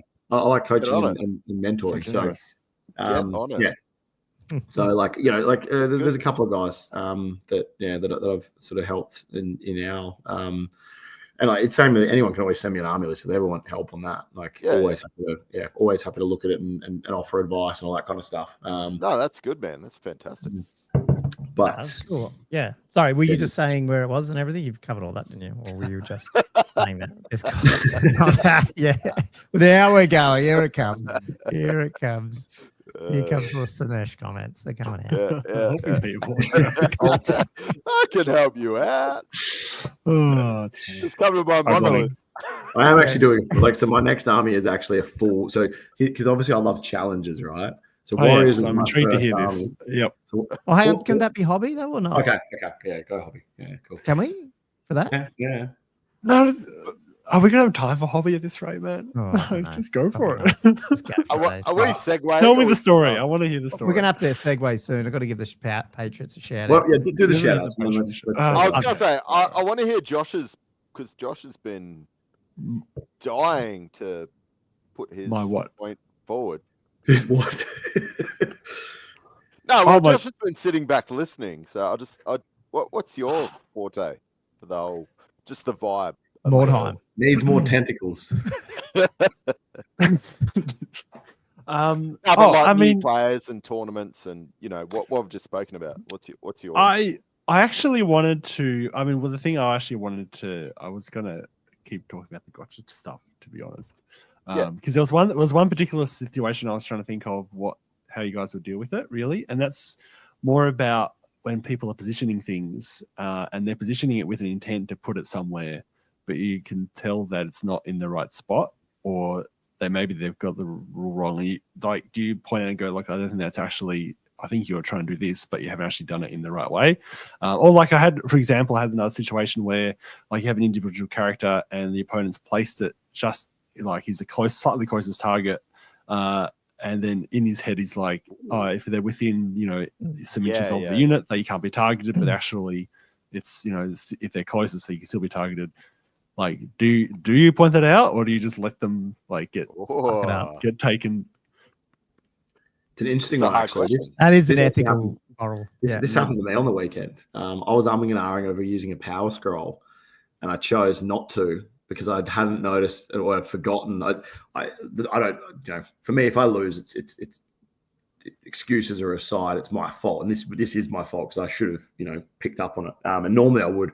I'd had about 4 hours sleep. My little one had been awake from. She went down at 6:30, woke up at 7:35 on Friday night, and was awake until 11:15. Went down at 11:15, woke back up at 2:15, and was up until 4 a.m. And I had to be up at 6 for the tournament. I feel you, man. Yeah. So I was a bit tired, but again. And I wouldn't expect someone to do this for me. Now, do I tend to go? I'll often actually ask someone when they start, if someone's tentative about moving, about what are you trying to achieve? Let's work through it together, and that way we can move on quickly, and the game doesn't get slowed down. Yeah, get the intent like this. You start, okay, what are you wanting to achieve here? And I do this with the Steed of Shadow Halberds, for example. I go, mate, look, I can measure all these wheels out. I've got 36 inches. I only want to move to here. Do you want me to measure the wheels out, or are you happy for me just to put the unit there? and they'll go, yeah, man, let's not measure it out just to speed things up. And because I might only be moving them. And it's just way easier than them. And if they go, nah, man, I'd rather you wheel it out. I'm like, yeah, no worries, I'll do that, right? So yeah, I'm a big one for going like, what are you trying to achieve here in this moment? Yeah, because I don't want myself to be, left red faced and likewise. But also, I don't. Again, it's a competitive, in a hardcore competitive game. I don't expect someone to give that kind of quarter. The situation the weekend, I was arming and ahhing over the power scroll. I was like, and I kind of got greedy. I was like, I'm going to save the power scroll. In hindsight, it was a stupid decision. So I basically was in the back corner. I'd flown using my first power scroll into the back corner. And he had a couple of chariots that were I'd managed to fit like just out of arc of sight of the chariots. So in his turn, he turned one of the chariots around, and I completely forgot that he did that. So when I was arming and ahhing, I was doing it in the context the chariot was facing the other way, thinking that like I'd forgotten that he'd done it. And I was like, if I fail to cast it on just not the normal, all I'm going to get is I'm going to get charged by a pig. I'll kill the pig, and then at least I've got the power scroll for later.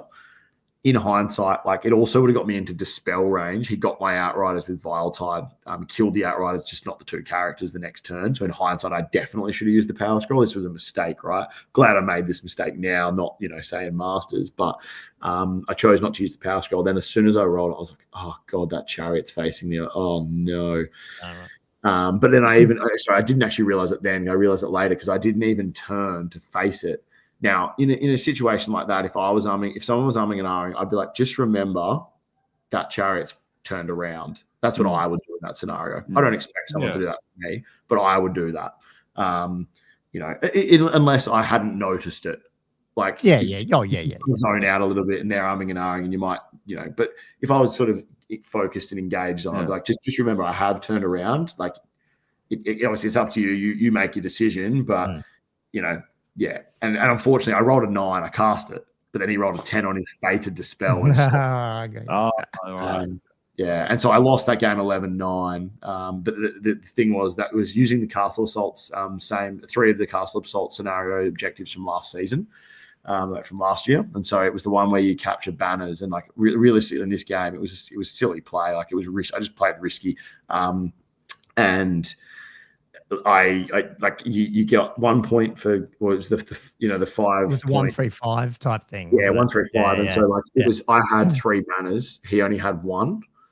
I had 3 units with unit strength 10. He had none. So this is in our lists. So literally, I could have just danced around him and not even engaged and won the game. 11-5 or whatever it was, or 11, whatever. I think it would have been 11-8 because of the way the scoring worked. And then, to be honest, if I just used the power scroll and flown into the backfield, then into dispel range, I'd just killed a 3 dragon ogres. I'd killed a giant spawn, so I was already up by 400 points. I didn't, and obviously I'd done the. How long did this game take? Is this the one that went 3 turns? You said, or was that a different tournament? No. This game finished. Yeah. But yeah, so like that was a mistake. Some people would say, oh, maybe he should have said that when you're arming and ahhing it. I don't think there's no obligation to do that. Yeah. But I would normally do that just more than anything to speed the game up and go, hey, what are you trying to that one's a bit more. Yeah. I think I made the mistake. It's more obvious when when someone's trying to move near an arc or something. That's when I always pull the arcs out and give them the laser if they want, or just it's just easy just to ask to just say, I think that's out. We'll just say it's out. And we don't have to sit there and millimeter it. Yeah, and I think the other thing as well is like when if you're collaborative, you go, okay, well, let's mark the back of the unit before we move it. Now let's wheel it properly. That's another big thing I'm big on. I think that pisses some people off. Is I'm very, very detailed on how you wheel. You don't just. Most people pivot. They don't actually wheel. I will put my and I'll do it with my units. One inch at a time. The way you're meant to wheel. It's not, you don't wheel and move in the same motion. You're meant to wheel. Gommo loves about this. Wheeling is Gommo's favorite maneuver. Stupidest rule in the game. But so I totally agree. Yeah, you got to move. So it's an interesting one, Josh. I think follow the outside edge of the unit. Yeah, that's it. Everywhere. Just the outside edge. Every time it turns, the outside. Yeah. So I try and play with intent, and I try and if my opponent, it's their turn, I will try and also help facilitate them playing with intent, because I think it creates a good game state where there's no one feeling hard done by. And you sort of are able to move on and speed up games. I think because unfortunately high-level competitive games can go for longer than a top table game, because it is that matter of an inch where you're going, okay, like everything matters. Do you know what I mean? So an inch comes down in millimeters. All right. Yeah. Yeah. Well, right. you better move this one on. Yeah. Is that we? Yep. I don't know if we totally covered new things, but we did at the end there, because obviously we all got to start more 500-point day tournaments and beginner monthly lesson. What's it called? Intro games. And if anyone wants to reach out to me for the template, just let me know. I'll just send it to you. What did you say, Joe? I'm going to give Jay her proper shout out now. She put this up ages ago, and I've been sitting on it for ages. Gotcha is what Josh says after spaying someone's pet. Like, get it there. Gotcha. Get it out. I thought it was going to be like when he trapped someone in one of his space vaginas, but like a giant. I got so many ridiculous questions. It's an open use term for Josh. There's so many situations. Gotcha. It's like Entropy asks, like, Josh, do dragons have testicles? Entropy? I want to know who Entropy is. Mysterious. Well, when he's done with them. It's been loaded, these ones up. Cool. Well, these are all coming from a lot of them are coming from our walls. Actually, they're probably all our patrons. I think they're the only ones in the chat at the moment. I got to go top up. I'll be back. Okay, you top up. I'll give our patrons a quick shout out. If you are new and you're watching this back, I'm going to run to the toilet, mate. Yeah, you're right. Jump over to Why is everyone running? That's not respect, hey? No respect. Absolutely. I'm really disappointed. Outrage. Patreon.com/Fanatics. And you can give Andrew and ASB a right roaring on our private Patreon please chat. Do. Leaving us. But anyway, a big shout out to the Orange Juicer, who is in the show, was in the show. Might still be there. Maddie, Firebird7137, Peter Holman, Mark Langley, as usual. He's our definite resident UK participant on Mondays, which is really cool. Thanks, mate. Boss Grand, Matt Hinton, the Old Warrior, Silver Dave, he's on there too. Sporadic Sanity, Mark. Actually, can I interrupt you? The Orange Juicer, I'll give him a shout out too, because now these two are gone now, so you're going to miss out on this one. He put up Josh's neutering scalpel, 80 points, AP -5. I love it. What was the other one? Yep. Was there another one? What other one? No. I thought there was two. Okay, no. Nick, Graham Vanderbosch, Chris Bowler, Drunkhammer Nate, Ben, Shooter Louis, Eugene Chaffel, Benoit, Ed Fawcett, Cam the Dentist, who wasn't there, I think, James McKellen, Liam Fallon, Tommy Kublin, Jay McBride. Woohoo. Yep. That was it. Yep. Sexy, Jelly, Herald of the Old World, Kill Her, Dave Dodge Lancaster, Tommy Dogs, Matthew Klein, Thumper, Matt Morris, Perfidy. I don't know where he is. Griff, Josh Tours, dropped out. Josh Griffiths, Nanadawam, Daniel Broadstock, Jonathan Wengler, Elliot Mitchum, Gilfoss Draconos, Diesel, Denny Gamer, Robert Z, OG Whirl, OG Whirl. Wait. Let me just... Andrew's renamed himself to Andrew Well, so now there's two Andrew Wellers. Remember the other day when we were joking that they should all do it? I wish I could share this. I should bring it up. Bobby Gherkin, but smaller. He's got tiny. Oh, it's really tiny. How did he do that? I don't know. Gumwit, Sean Ritchie, Todd Lloyd, and Chapstick. Oh, yeah, bloody Bobby Gherkin, but smaller. Oh, he is there. Perfect, he is there. Did I miss his comments before? I don't know. No. In what world is mobile data so much faster than Wi-Fi? I am here. In what world is mobile data? I am here. Damn you, Josh. It is in our world. I don't know. Yeah. Oh, he must have just got back. Yeah. Before we keep going, can I segue? Perfect. You missed the Empire Journal. Just a little bit. He did. Yeah. Disgusting. The one time we did it. We did. That was the first half hour. I missed it. Because we love a segue here. I'd like to say, and I think we need to be careful about this, because I know we're having this discussion about, comp, sportsmanship, blah, blah, blah, blah.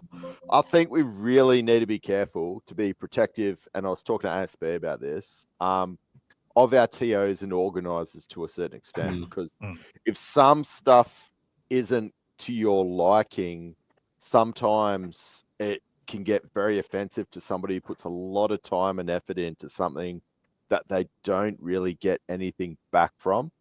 Obviously, ASB has put a lot of time into Masters, put a lot of time into growing the Queensland community, and obviously Gommo's done a lot of stuff regarding the rankings. I know you guys have obviously got your own podcast about this as well.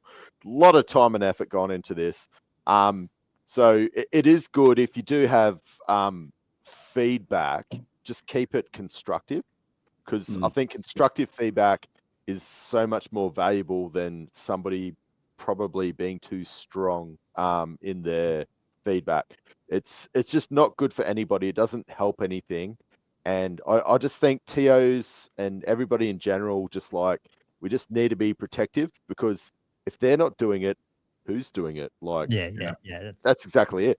Yeah. And I hope none of us came across at all. Like, I think the only thing we probably said against TOs is maybe the player packs. We sort of said they need to be a bit better, but then we also said people need to read. But them. you guys as well. Gommo, you do old world rankings a lot. You put so much time. It's just everybody. I think we just need to be constructive. It's not having to go at you. I'm just saying comments coming forward. No, totally. I get what you mean. Yeah. No, I'm always on the TO side. I think it's a thankless job. No, it is 100%. Yeah. Cool. We're gonna run out of time for everything we got. We've got how many Patreon questions there, Josh? The keeper of the secret keys. All of them. Keeper of secrets. He is. Keeper of questions. Yeah. Are you having an affair, Josh? A little zinchy. Like he's got headphones on. Excuse me. Yeah, I know, right? That was actually just the keeper of secrets. Maybe he had a bit of a claw and a boob in one hand and a flaming aperture in the other. What god do you serve, Josh? That is the question. Slanesh, I'm wondering. And only Slanesh. Okay. A little bit of Swan mixed in there. Andrew's just finished listening to, obviously I've just read Black Hearts. Do you remember the second book? Yeah. With the Slanesh worshippers? No spoilers. And then they go the Slanesh and Zinch. Oh no, hang on. Oh, sorry. Ooh.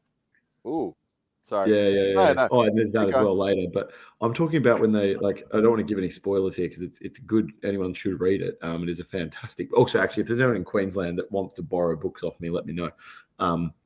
Happy to spread the lore love. Not in the same way Josh would, of course, but praise our Lord Slanesh. Thanks, guys.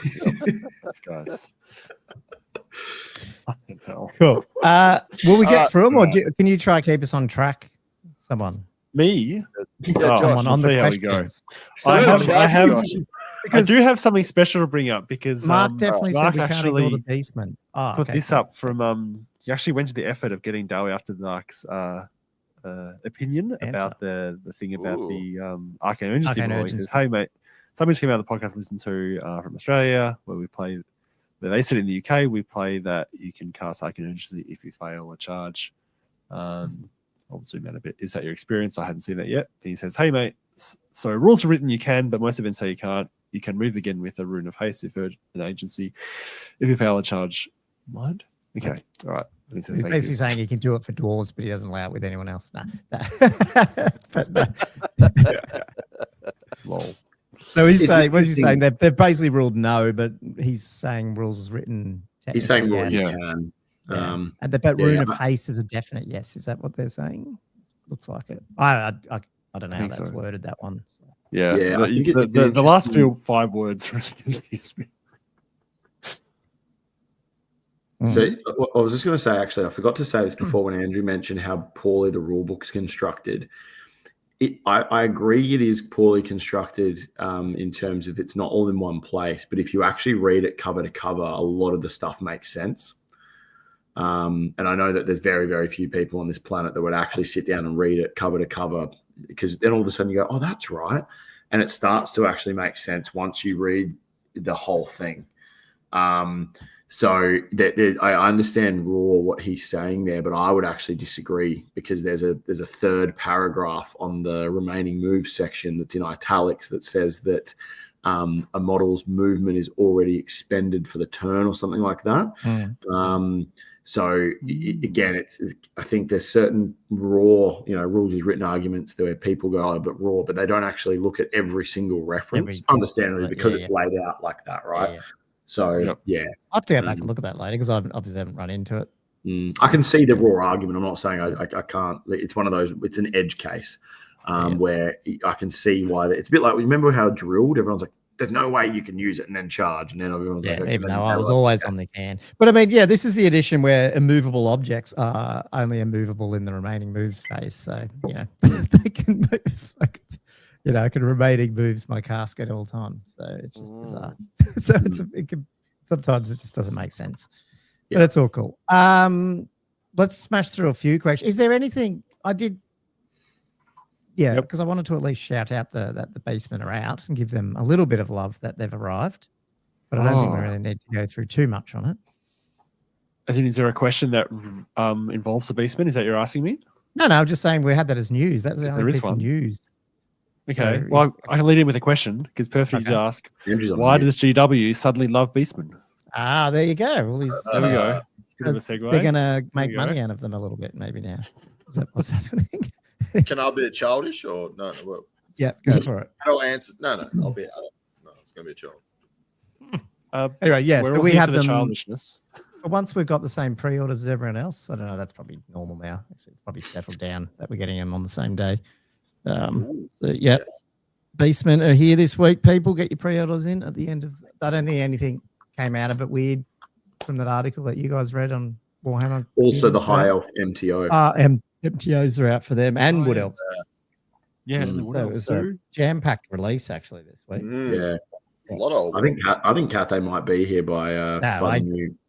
I reckon it's going to be here by like July. I think it's pre-heresy. July. Yeah. So the rumors, Mark might be able to throw in on this a bit more, are that we're getting it. Again, I'm sounding like I know this, but I don't. That it'll come out before heresy, basically. So then the studio will go on to heresy because that's obviously V3's coming out. Where's all this stock coming from? I thought GW just can't get the stock out. Then all of a sudden it's just like. It's because of the Somali pirates. The plugs just stop. Who knows? Actually, speaking of stock, have you guys heard about that? The dwarf release that was bound for Australia that sunk in Singapore Harbour in like 2003 or 2002. No. Are people diving to see if they can get that? Then? Yeah. It must be worthwhile. You got my dive ticket. I'm there next week. You know the 6th edition dwarf BSB that's got like the runic standard. He's got he looks like the long beards from 6th edition. Yes. So that army box, apparently there was basically a whole raft of them, and it was very, very hard to get in Australia because most of the shipment that was sent here sunk in Singapore Harbour, and apparently they're still there. Wow. I wouldn't have think that'd be that deep. Anyway. You go diving to recover. I'm going there. I'll be there in 3 weeks. I'll jump down. I'll go for a quick dive. Yeah, that'd be fantastic. Keep going, Josh. Yep. How many? Yeah, I've got like a big list of questions here, guys. I'm just going to hit some. Interestingly, Sean actually, I don't know. This question hilariously is actually the topic of this episode, which is what is a good way to get new players into the hobby? Small points, doubles tournament, narrative games day, which has been the last hour and a half covering, which I love it. And we didn't get an answer. All of the above, I guess. Although doubles tournaments is interesting. We didn't bring that up, but yeah, that could be something definitely. Like you said you get to 1,000. Did you say ASB on your one? Are you getting above 1,000 or getting to 1,000 and that's it? And then I think it's going to be more driven by the beginners and what they want to do. And I think that's probably a fundamental thing to consider is like, there's no point in you sort of as an experienced player going, well, I think you should try this. It's like, but I don't want to do that. Yeah. I'm enjoying the 500-point games. All right, we'll keep playing 500-point games. Yeah, true. So the idea of this is really just it's kind of the gateway drug, and we're then going to direct them into the places they want to go. If they want to play narratives, we're like, cool, we're doing a slow grow every year at our club. We did one at the campaign last year. We're doing one at the moment. As an example, right? When as proof that I am not just a competitive player, I'm currently running a Nuln list. I have a captain on foot in a block of halberds. I'm currently building at the moment a bunch of cannons and stuff because I don't rate war machines in competitive play. I know that in the UK, Jack Allen is very much a cannons guy. I think war machines are free points personally, and I think you're much better off having something like an Outrider Star that or an equivalent like that can move and they can't get the points from, and it's big denial and it can deal with things. But I'm currently building a whole bunch of stuff, for that, and it's all narrative. Like I've got a captain on foot, even in my 1,000-point list, and he's my general, and he's literally 70 points, and he's got charm shield, and charm shield. We've got a shirt coming out with that. It's not going. Full plate and a brace of pistols. Just Josh, before you jump onto your other one, you have to put some of those comments up about the diving for dwarfs and stuff. Yeah, some of these are great. Which one was it? So Jay, she put up I like those buried ET video games, those legendary ones. These truckloads were destroyed. And then Angela's Dark said that's where the microplastics, all the microplastics are coming from. I love it. And then more people are looking for GW minis for the Malaysian play now. So inappropriate. Didn't Russia claim that recently, or they got? That was the other one we're talking about. Are you saying they claimed the one that was here? No, not the claim. Sorry, they were the International Court of Justice put it on them and said they did it. Yeah. No, I remember that. Wait, which one? Cool. MH17 or what it's called? The one that went into the ocean, or the one that shot down? No, the one over. The one in Ukraine. 2013 or 9 months difference. So that was horrendous. Yeah. Anyway, sorry, keep going, Josh. Should be another question, I'll do Nananulums. Could you give maybe a list of 3 to 5 events Australia-wide that are the big events? I guess CanCon will be one, but are there others? And should there be a large team event? I feel like a team event coming up that needs a team. I can probably answer that one. So obviously you've got CanCon, which is in Canberra in Australia Day weekend. You've got Castle Assault, which is in Newcastle in August. You've got Moab, which is in Sydney in October, Mother of All Battles. You've got ShireCon, which is also run at the same club as Moab, so in the Shire in Sydney, that is run in April. You have, there you go. You've got Full Con's probably the big one in Queensland at the moment. That's run in Toowoomba. That's in April. You've got, Arc. Yeah, so the first year of ARC was this year. That's in Melbourne, and that's also in April. And Adelaide has Uprisings probably there. Well, they're trying to make it. It's only I think this year it was a 32 one, but it didn't fill it. But yeah. So WA's still got their ongoing local tournament that seems like it's its own perpetual, the Fremantle club. Yeah, I think that sits in the 20s or something. Is that one? But in terms of big ones, I think you hit them then. Pretty sure. And then, but I don't have teams here, so we've got the big one now, which is there's currently three teams events that are scheduled, and they're all scheduled on the same day in 3 different states. Funnily enough. Yeah. And this is where I think it's important to have those TO, part of the reason of having the obviously the website, but also the Facebook page, which is Old World Tournaments Australia, is to stop double ups, because double ups also stop scenes growing. If you've got tournaments on the same weekend in the same city, or even 2 weekends apart instead of 3 or 4 weekends apart, you're robbing players from each other instead of getting, say, 80% of the players can go to both, rather than having I like that the way we've done it though. It's like everyone's just gone crazy, and now we actually have got clashes. So I actually like the fact that it's giving us a reason to fix it rather than probably the two biggest right now would be Castle Assault and CanCon. I'd say the two biggest events, probably followed by Moab, FullCon, and ShyCon. Moab was up there, yeah, for sure. Yeah, those are the two worst traveling to state for sure. Yeah, especially CA in my opinion.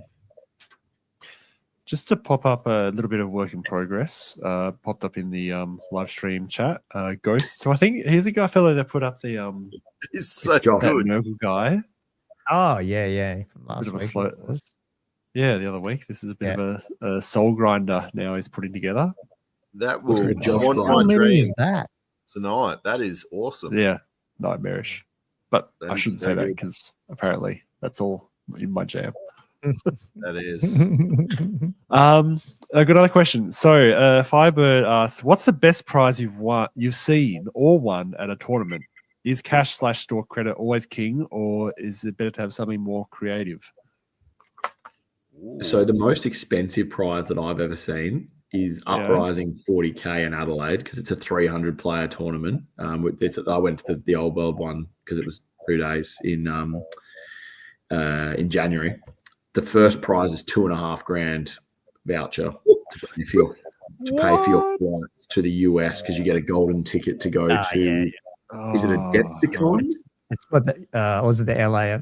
Yeah, Las Vegas whatever one. the big 40K event that's 800 or 900 players, you get the $2,500 towards basically to pay for your airfare to go to that tournament.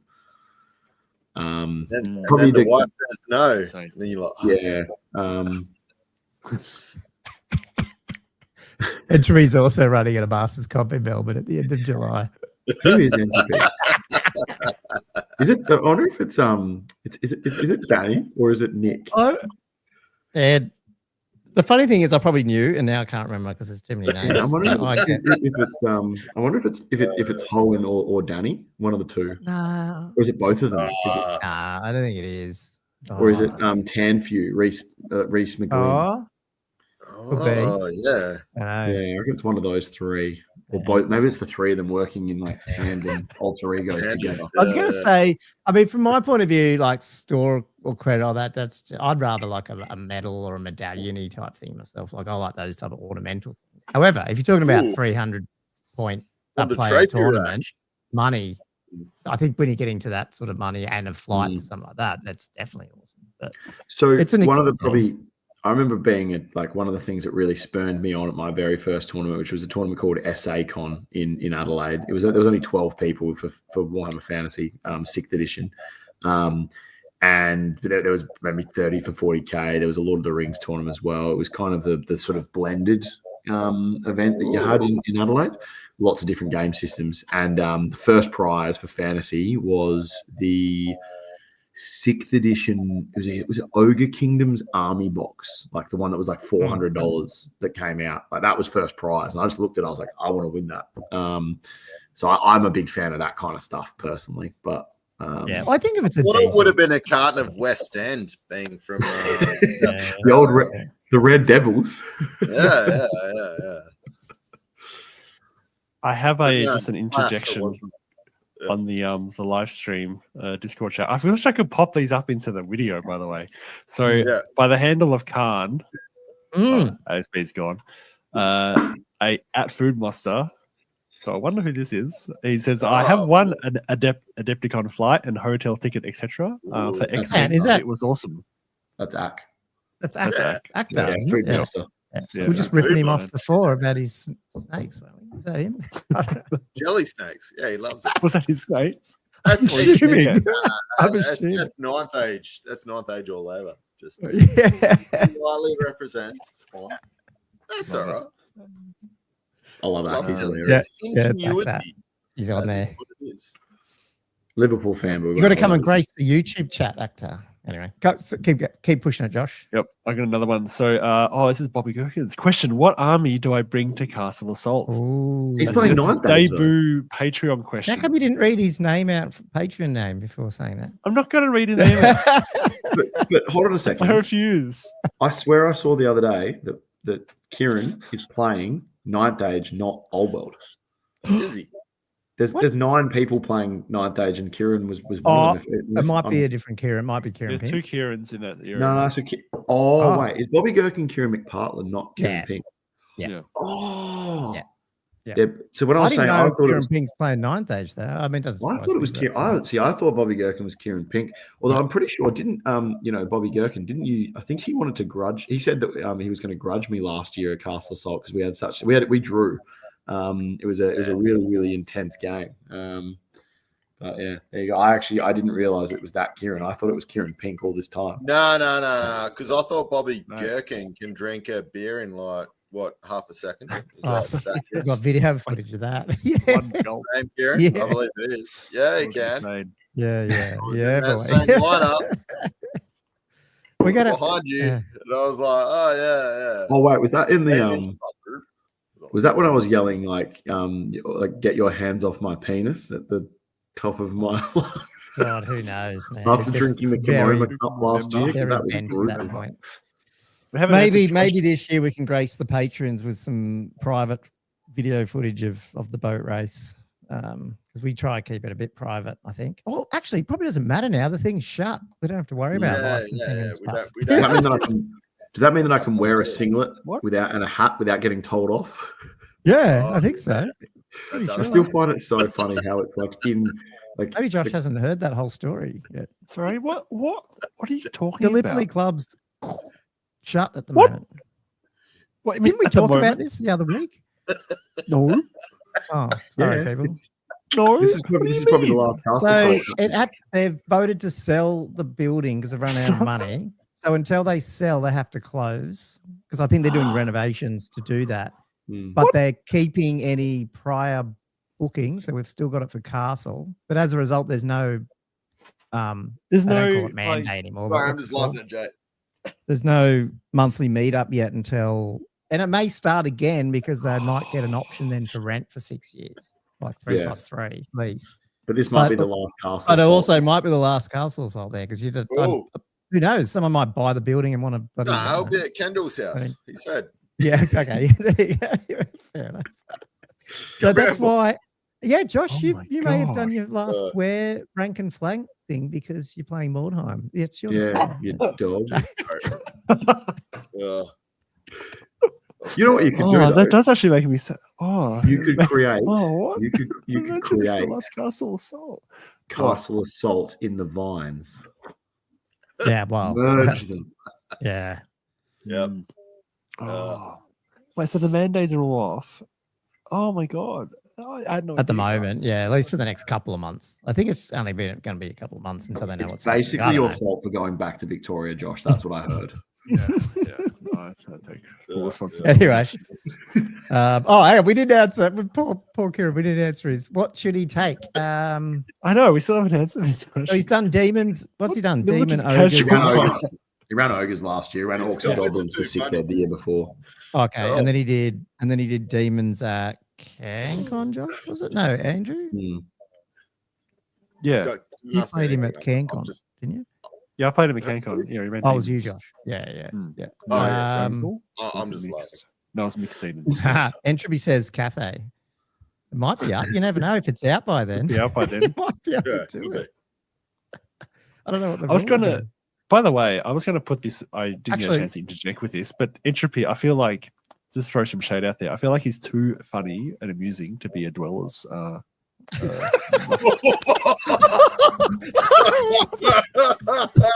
We have to turn that into a short. That's going. Danny is pretty funny. Danny is very funny. Just throwing it out.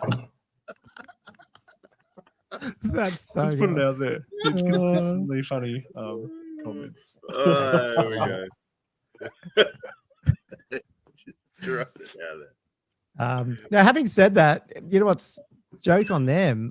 If Cathay is out by then, I guarantee Bobby Gherkin can paint it in time, because his ogres, didn't he do it the night before? Wasn't he? Didn't he get like two friends or something? He recruited two friends and they all did it. Yeah, literally that How night. can you do that?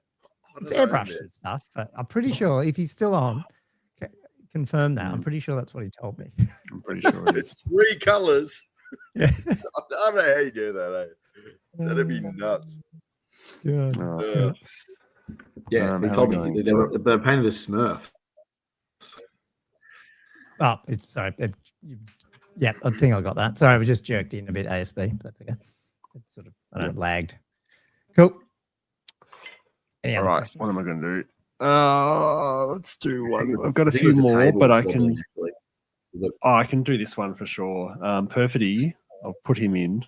He's got a 4 times question, but it's quick and we'll hit it. Why do my legs hurt? Why am I so tired? Why am I so hungry? Why is the Empire Arcane Journal still not reviewed? Guys? Pure I can answer this laziness. one. Because I'm tired and I'm hungry. No, My so legs I was are hurting. outraged.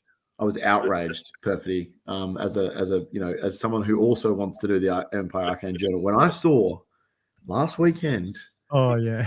freaking Wood Elf one out in less than 48 hours with these, Tweedledee and Tweedledum up here. Bullshit. We were waiting for ASB. His schedule's too tight. I keep sending Gommo messages every week. Empire Arcane Yeah, Journal. it does. Nice. It does. Nice. It's definitely more me at the moment. I'm just, Maybe my problem is I haven't hounded Andrew because he seems to be able to get things done. No. Well, I hounded him for that one. Actually, that was Sean hounding both of us. Actually, that was one of our patrons. So, come on. Week. Okay. So, I must admit, I was listening to that and like you hit the Arcane Journal and stuff, and I'm like, oh, that's cool. And I'm like, why is there another hour to this video? And then next minute, you're like hitting the entire faction, and I was like, whoa, this is actually way more in depth than I was prepared for. You guys, yeah, it was awesome. Yeah. There's probably 3 more questions, but they're all kind of like questions that take some depth and stuff. And Okay. We'll keep it sit for on them next week. for next week. Awesome. Yep. Give them the respect they deserve. We hit the 2-hour mark. I mean, we can chat a little bit of hobby if people got a short thing, and then we might have to wrap I got a up. little bit of hobby. I think I sent some pictures through. Oh, I don't know how to I put them saw up. some pictures. Just see pictures. Oh, you did too. Did you? I might So I proudly finished my Empire to 2,000 points on the weekend. Thank you. It was not an optimized. Oh. I played an unoptimized list so that I could run it.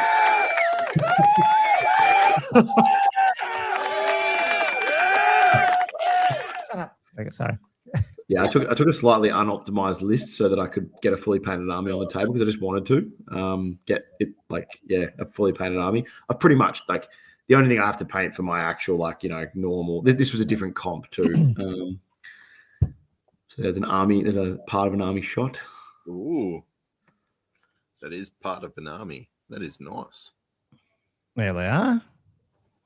So yeah, Griffin's not there, but there's a few individual picks. I like these guys. I like the white because you can tell if you actually zoomed in. Because do you want to stop there? Actually, I'll quickly. So a lot of people have asked me how I made these. So these are a kit bash, and there's a number of kits involved. So greatsword legs, militia torsos, with the state troop halberd arms, and then different heads from all the different kits. Basically, I'm not a huge fan of the state troop models, so I wanted to make them look a bit more sort of like. I mean, they're meant to be veterans, right? So I wanted to make them really sort of. Where did you get the greatsword legs from? You just from the great. I bought 2 boxes of great swords. Just for the legs. Yeah. Oh, that's brilliant. Yeah. I do that kind of I've got heaps of bits from doing stuff like that. So yeah, I bought them just for the legs. I don't know what I might use the torsos maybe to make a unit with militia legs or something like that in the future. But yeah, so I bought it just for the legs. So I got 20 of them. I can flesh the unit out with unit fillers anyway. But there's some archers. There's a kit bash of the militia, some state troop heads, and the what are they called? The huntsman. Yeah, the original huntsman. So they're cool. Yeah.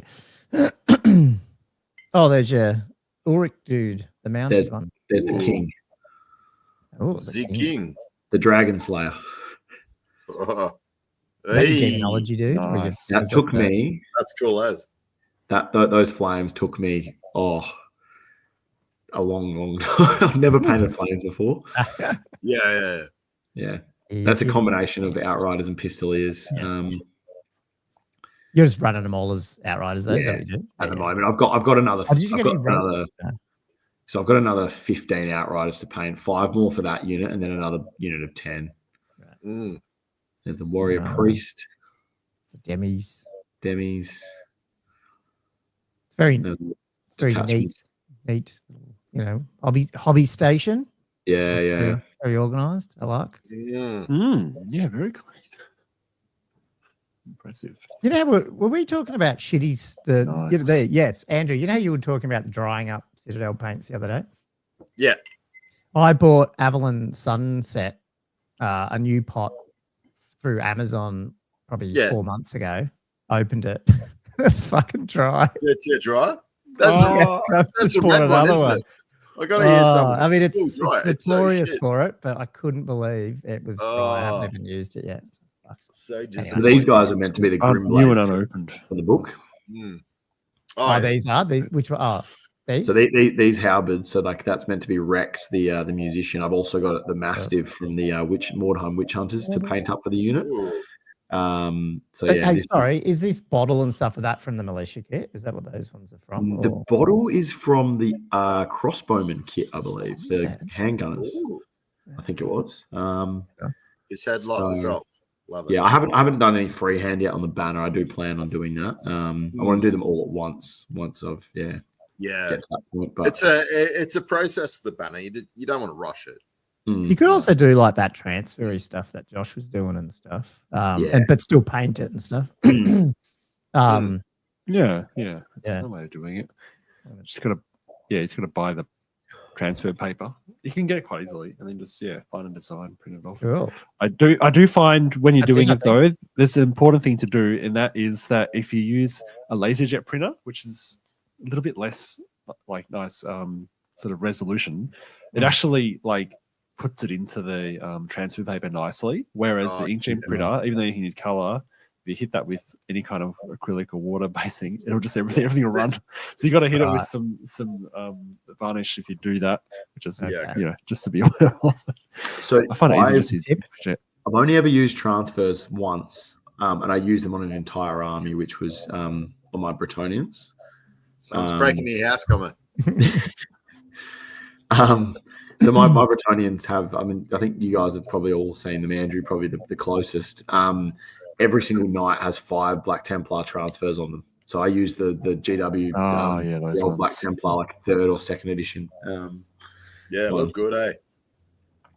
Yeah, that's I need to rebase them at some point. Maybe when they're not so meta. You don't have to worry about the knights as long as you just rebase the pegs, right? That's what you need.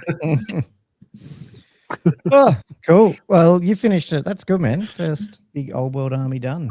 Or whole new army. Yeah, but I'm now we turn our attention to Nuln, which my Nuln is still Reichland, but it's Bogenhafen themed.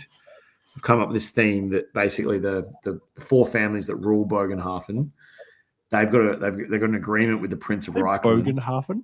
Yeah, Bogenhafen, which is the purple and white. I'm sure that's not how it's pronounced in German, but that's what I'm calling it. Bogenhafen. So basically the idea is that these 4 families have an agreement with the Prince of Altdorf that when, in times of peace, he provides state troops to assist their armored wagons, war wagons, and their armored handgunners, which are my Nolan Ironsides that I've got, and also Outriders, and I'm also doing a Marines version of Spearmen. I can't use them in the actual Nolan army because you don't get Spearmen, but so they're all going to be painted in the white and purple because the whole army is from Reichland. But then the idea is in times of war, the agreement is that the 4 families provide the war wagons, etc., to be the baggage trains for the Reichland army. So they've got like an armored company that provides. So that's kind of the theme, and that's where I'm running the Nuln list. So I'm looking at a competitive list for tournaments, but I'm also running a non-competitive version for our slow grow with like a captain on foot. I'm actually running the halberds as a big brick. So will Bogenhafen grace us at Newcastle has sold, or is that? No, I don't think so. I don't think. Yeah, That's next year's one, prize is it? or the classic? I think I probably won't get it done. Like I've got to paint 2 war wagons. I've got to paint 15 outriders. I've got to paint a couple of mounted characters. But to be honest, that's actually all I have to paint. It's not that much, but yeah, I don't. Oh, and I have to paint a war altar. Ooh. I was going to hint on that when you were talking about defensive magic. I was like, We'll save that. We'll save that for journey. Yeah, fair enough. Yeah, cool. Anyone else done any hobby or that wasn't Mordenheim apparently related? I'm allowed to talk about it. No. But I'm rebasing all my damps and I'm repainting heaps currently. Heaps. What are you taking to Castle Assault, Andrew? Hopefully vampires. The fly rule is just destroying my prospects for vampires because so many mounts of vampires. And also in vampires have fly. So I'm like, well, just makes it so hard. But we'll see. Yeah, I kind of used almost a soft version of one of the lists that I want to use for Aussie Comp on the weekend. And I found that, just for context, the event that we ran on the weekend at our club was you could only have one character. It was kind of designed to make it the old 6th, 7th edition where it was 0 to 1 Lord choice.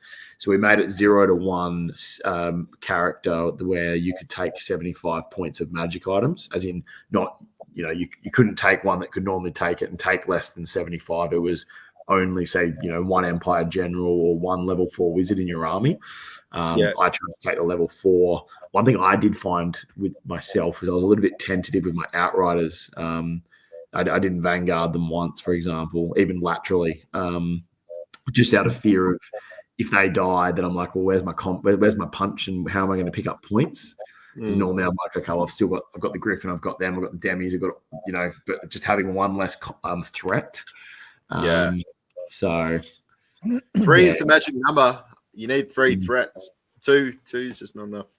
Yeah, I like having 4 or 5, but maybe not as punchy because I like I'm more about tandem threats rather than a sort of like I would never run a Death Star, for example. I'd never run a combat Death Star. Shooting Death Star, slightly different, but I wouldn't go in Uber shooting Death Star. Like that one. Ooh, he's a sexy guy. Where's my hobby? What is that? I was going to say my hobby because there's a bat wrap up now. I did do some Warhammer painting this weekend because I had to get a Screaming Skull catapult rebased and an extra carrion because I took 4 carrion. What else do I have to paint? A few little Tomb Kingy things for Aussie. Oh, and 3 Swarm, which are at the back there, which you can have. You're taking Tomb Kings to Castle. Nah, this is just Aussie. No, this is Mortuary Cult. I'm probably taking it to Oldhammer. But I don't like Mortuary Cult on the Aussie. They're a bit hammered. They're like the ones that got really nerfed. So I wouldn't say they're nerfed, but so that was interesting. I had a conversation with someone on the weekend, and they reckon that the only thing that slipped through, I haven't looked at it enough to be honest. The only thing that slipped through Aussie Comp is Mortuary Cults and Tomb Kings in general. It was in V1, but V2 switched. Okay. Because you can't take a Bow Sharptian Core, you can't take the Lore Familiar, and I can't remember what the other thing is. There's 3 different things for them. But anyway, the other thing is there's a cool shirt that person's wearing. As Bobby just asked, how the fuck do I get one of those hoodies? That is. Shop Old World Fanatics store right here on YouTube. That's exactly it. So you can click on that. You're welcome to have a look at the different swag we've got over there. Nice. And also, I don't know how to use this shop. Sorry, it's a bit crap. How would they defend themselves if the said people were wearing one of them? Like, to me, you're just going to get mobbed by women when you wear your. There's also just the name brand as well. If you just want to, Old World Fanatics. Actually, my daughter's wearing it because I bought one. It was too small. Yeah. So my daughter's got like an Old World. You'll summon the power of Slanesh, apparently. By wearing an Old World Fanatics. You can also get. What was a tapestry? I think there's a tapestry or something. I don't know. It's our first, so go check it out. But obviously we're organising some dice as well, so we'll get that at some point. But anyway, just wanted to let you guys know it is there. Can you put a picture of Josh as the one? Oh, well, that's what. So that's yes. So basically, that's why I changed the logo. I think that would be fantastic. I'll tell you what we'll do. So we're going to have dice. Why me as a one? That's just not a really unfair. I wouldn't say one. I've cartoonified though all three heads, and then we'll do different, maybe mix the dice or whatever, and they'll be on sixes as well. So there'll be a couple of different versions. Maybe for the 6, we could just have like Josh's nipple is like. Well, yeah, we'd have to probably have to get that monolith for sure. We would. Point. We need a graft of Josh's nipple. Somehow. We'll do they're the signature dice. We'll have to. There we go. Yeah, I've not consented to any of this. That's the beauty of Slanesh. We also have some cool, like, funny ones coming, which people obviously maybe have known about because they were dropping them in the comments the other week. That we might try and get a couple of different versions of some different shirts with stuff. If you so inclined to buy any, I know they're a bit pricey, especially if in Australia because of the postage. So maybe our international listeners might want to grab some. I don't know. Give us some feedback. It's just something that we're trying. Cool. Are we done? The quality seemed okay, did it, from the one you got? Yeah. I think so. Gommo's over it. Are we done? Oh, well, just too I know. I want to keep, we've got people got to get to work over in the UK here, So. People waiting for this to end, this live stream to end, so they can then go to their jobs. Yeah, that's exactly what's going on. Australians waiting to go to bed so they can get up and go to work. Empire Journal win a little bit. Hey, okay. Well, I am going to wrap us up a little bit there. Man, ASB, thank you for coming on as usual. Big thank you. Obviously, very knowledgeable and always good to have you. And yes, I will. War Dollies, ASB. Yes. I need to actually do an episode. I haven't done an episode. I've been as slack as Josh as playing Old World. Have you done an episode? Like in the last 3 years, Castle. The last episode I did was Castle Assault with Josh. A classic. Yeah, have not actually done. So it's not 3 years. It's 2 years. Thank you very much. I think you nearly broke Josh. Then that was a long. Yeah. But yeah, no, I keep. I don't know. Podcasting on your own. It's hard. It's not as Yeah, so I think that's the challenge for me. Maybe three is so good because when maybe I need away, to become a fourth fanatic. So I mean, that was my first episode, and I was telling my partner I was going to do the podcast. I'm like, oh yeah, I'll be about an hour in the afternoon. And she's like, oh, okay. And then like 4 hours, 3.5 hours later, it's like it's dinner time, and we're finally done. She's like, what the fuck? What happened to you, Josh? Where have you been all afternoon? Yeah. I thought you just went to go get some milk and you never came back.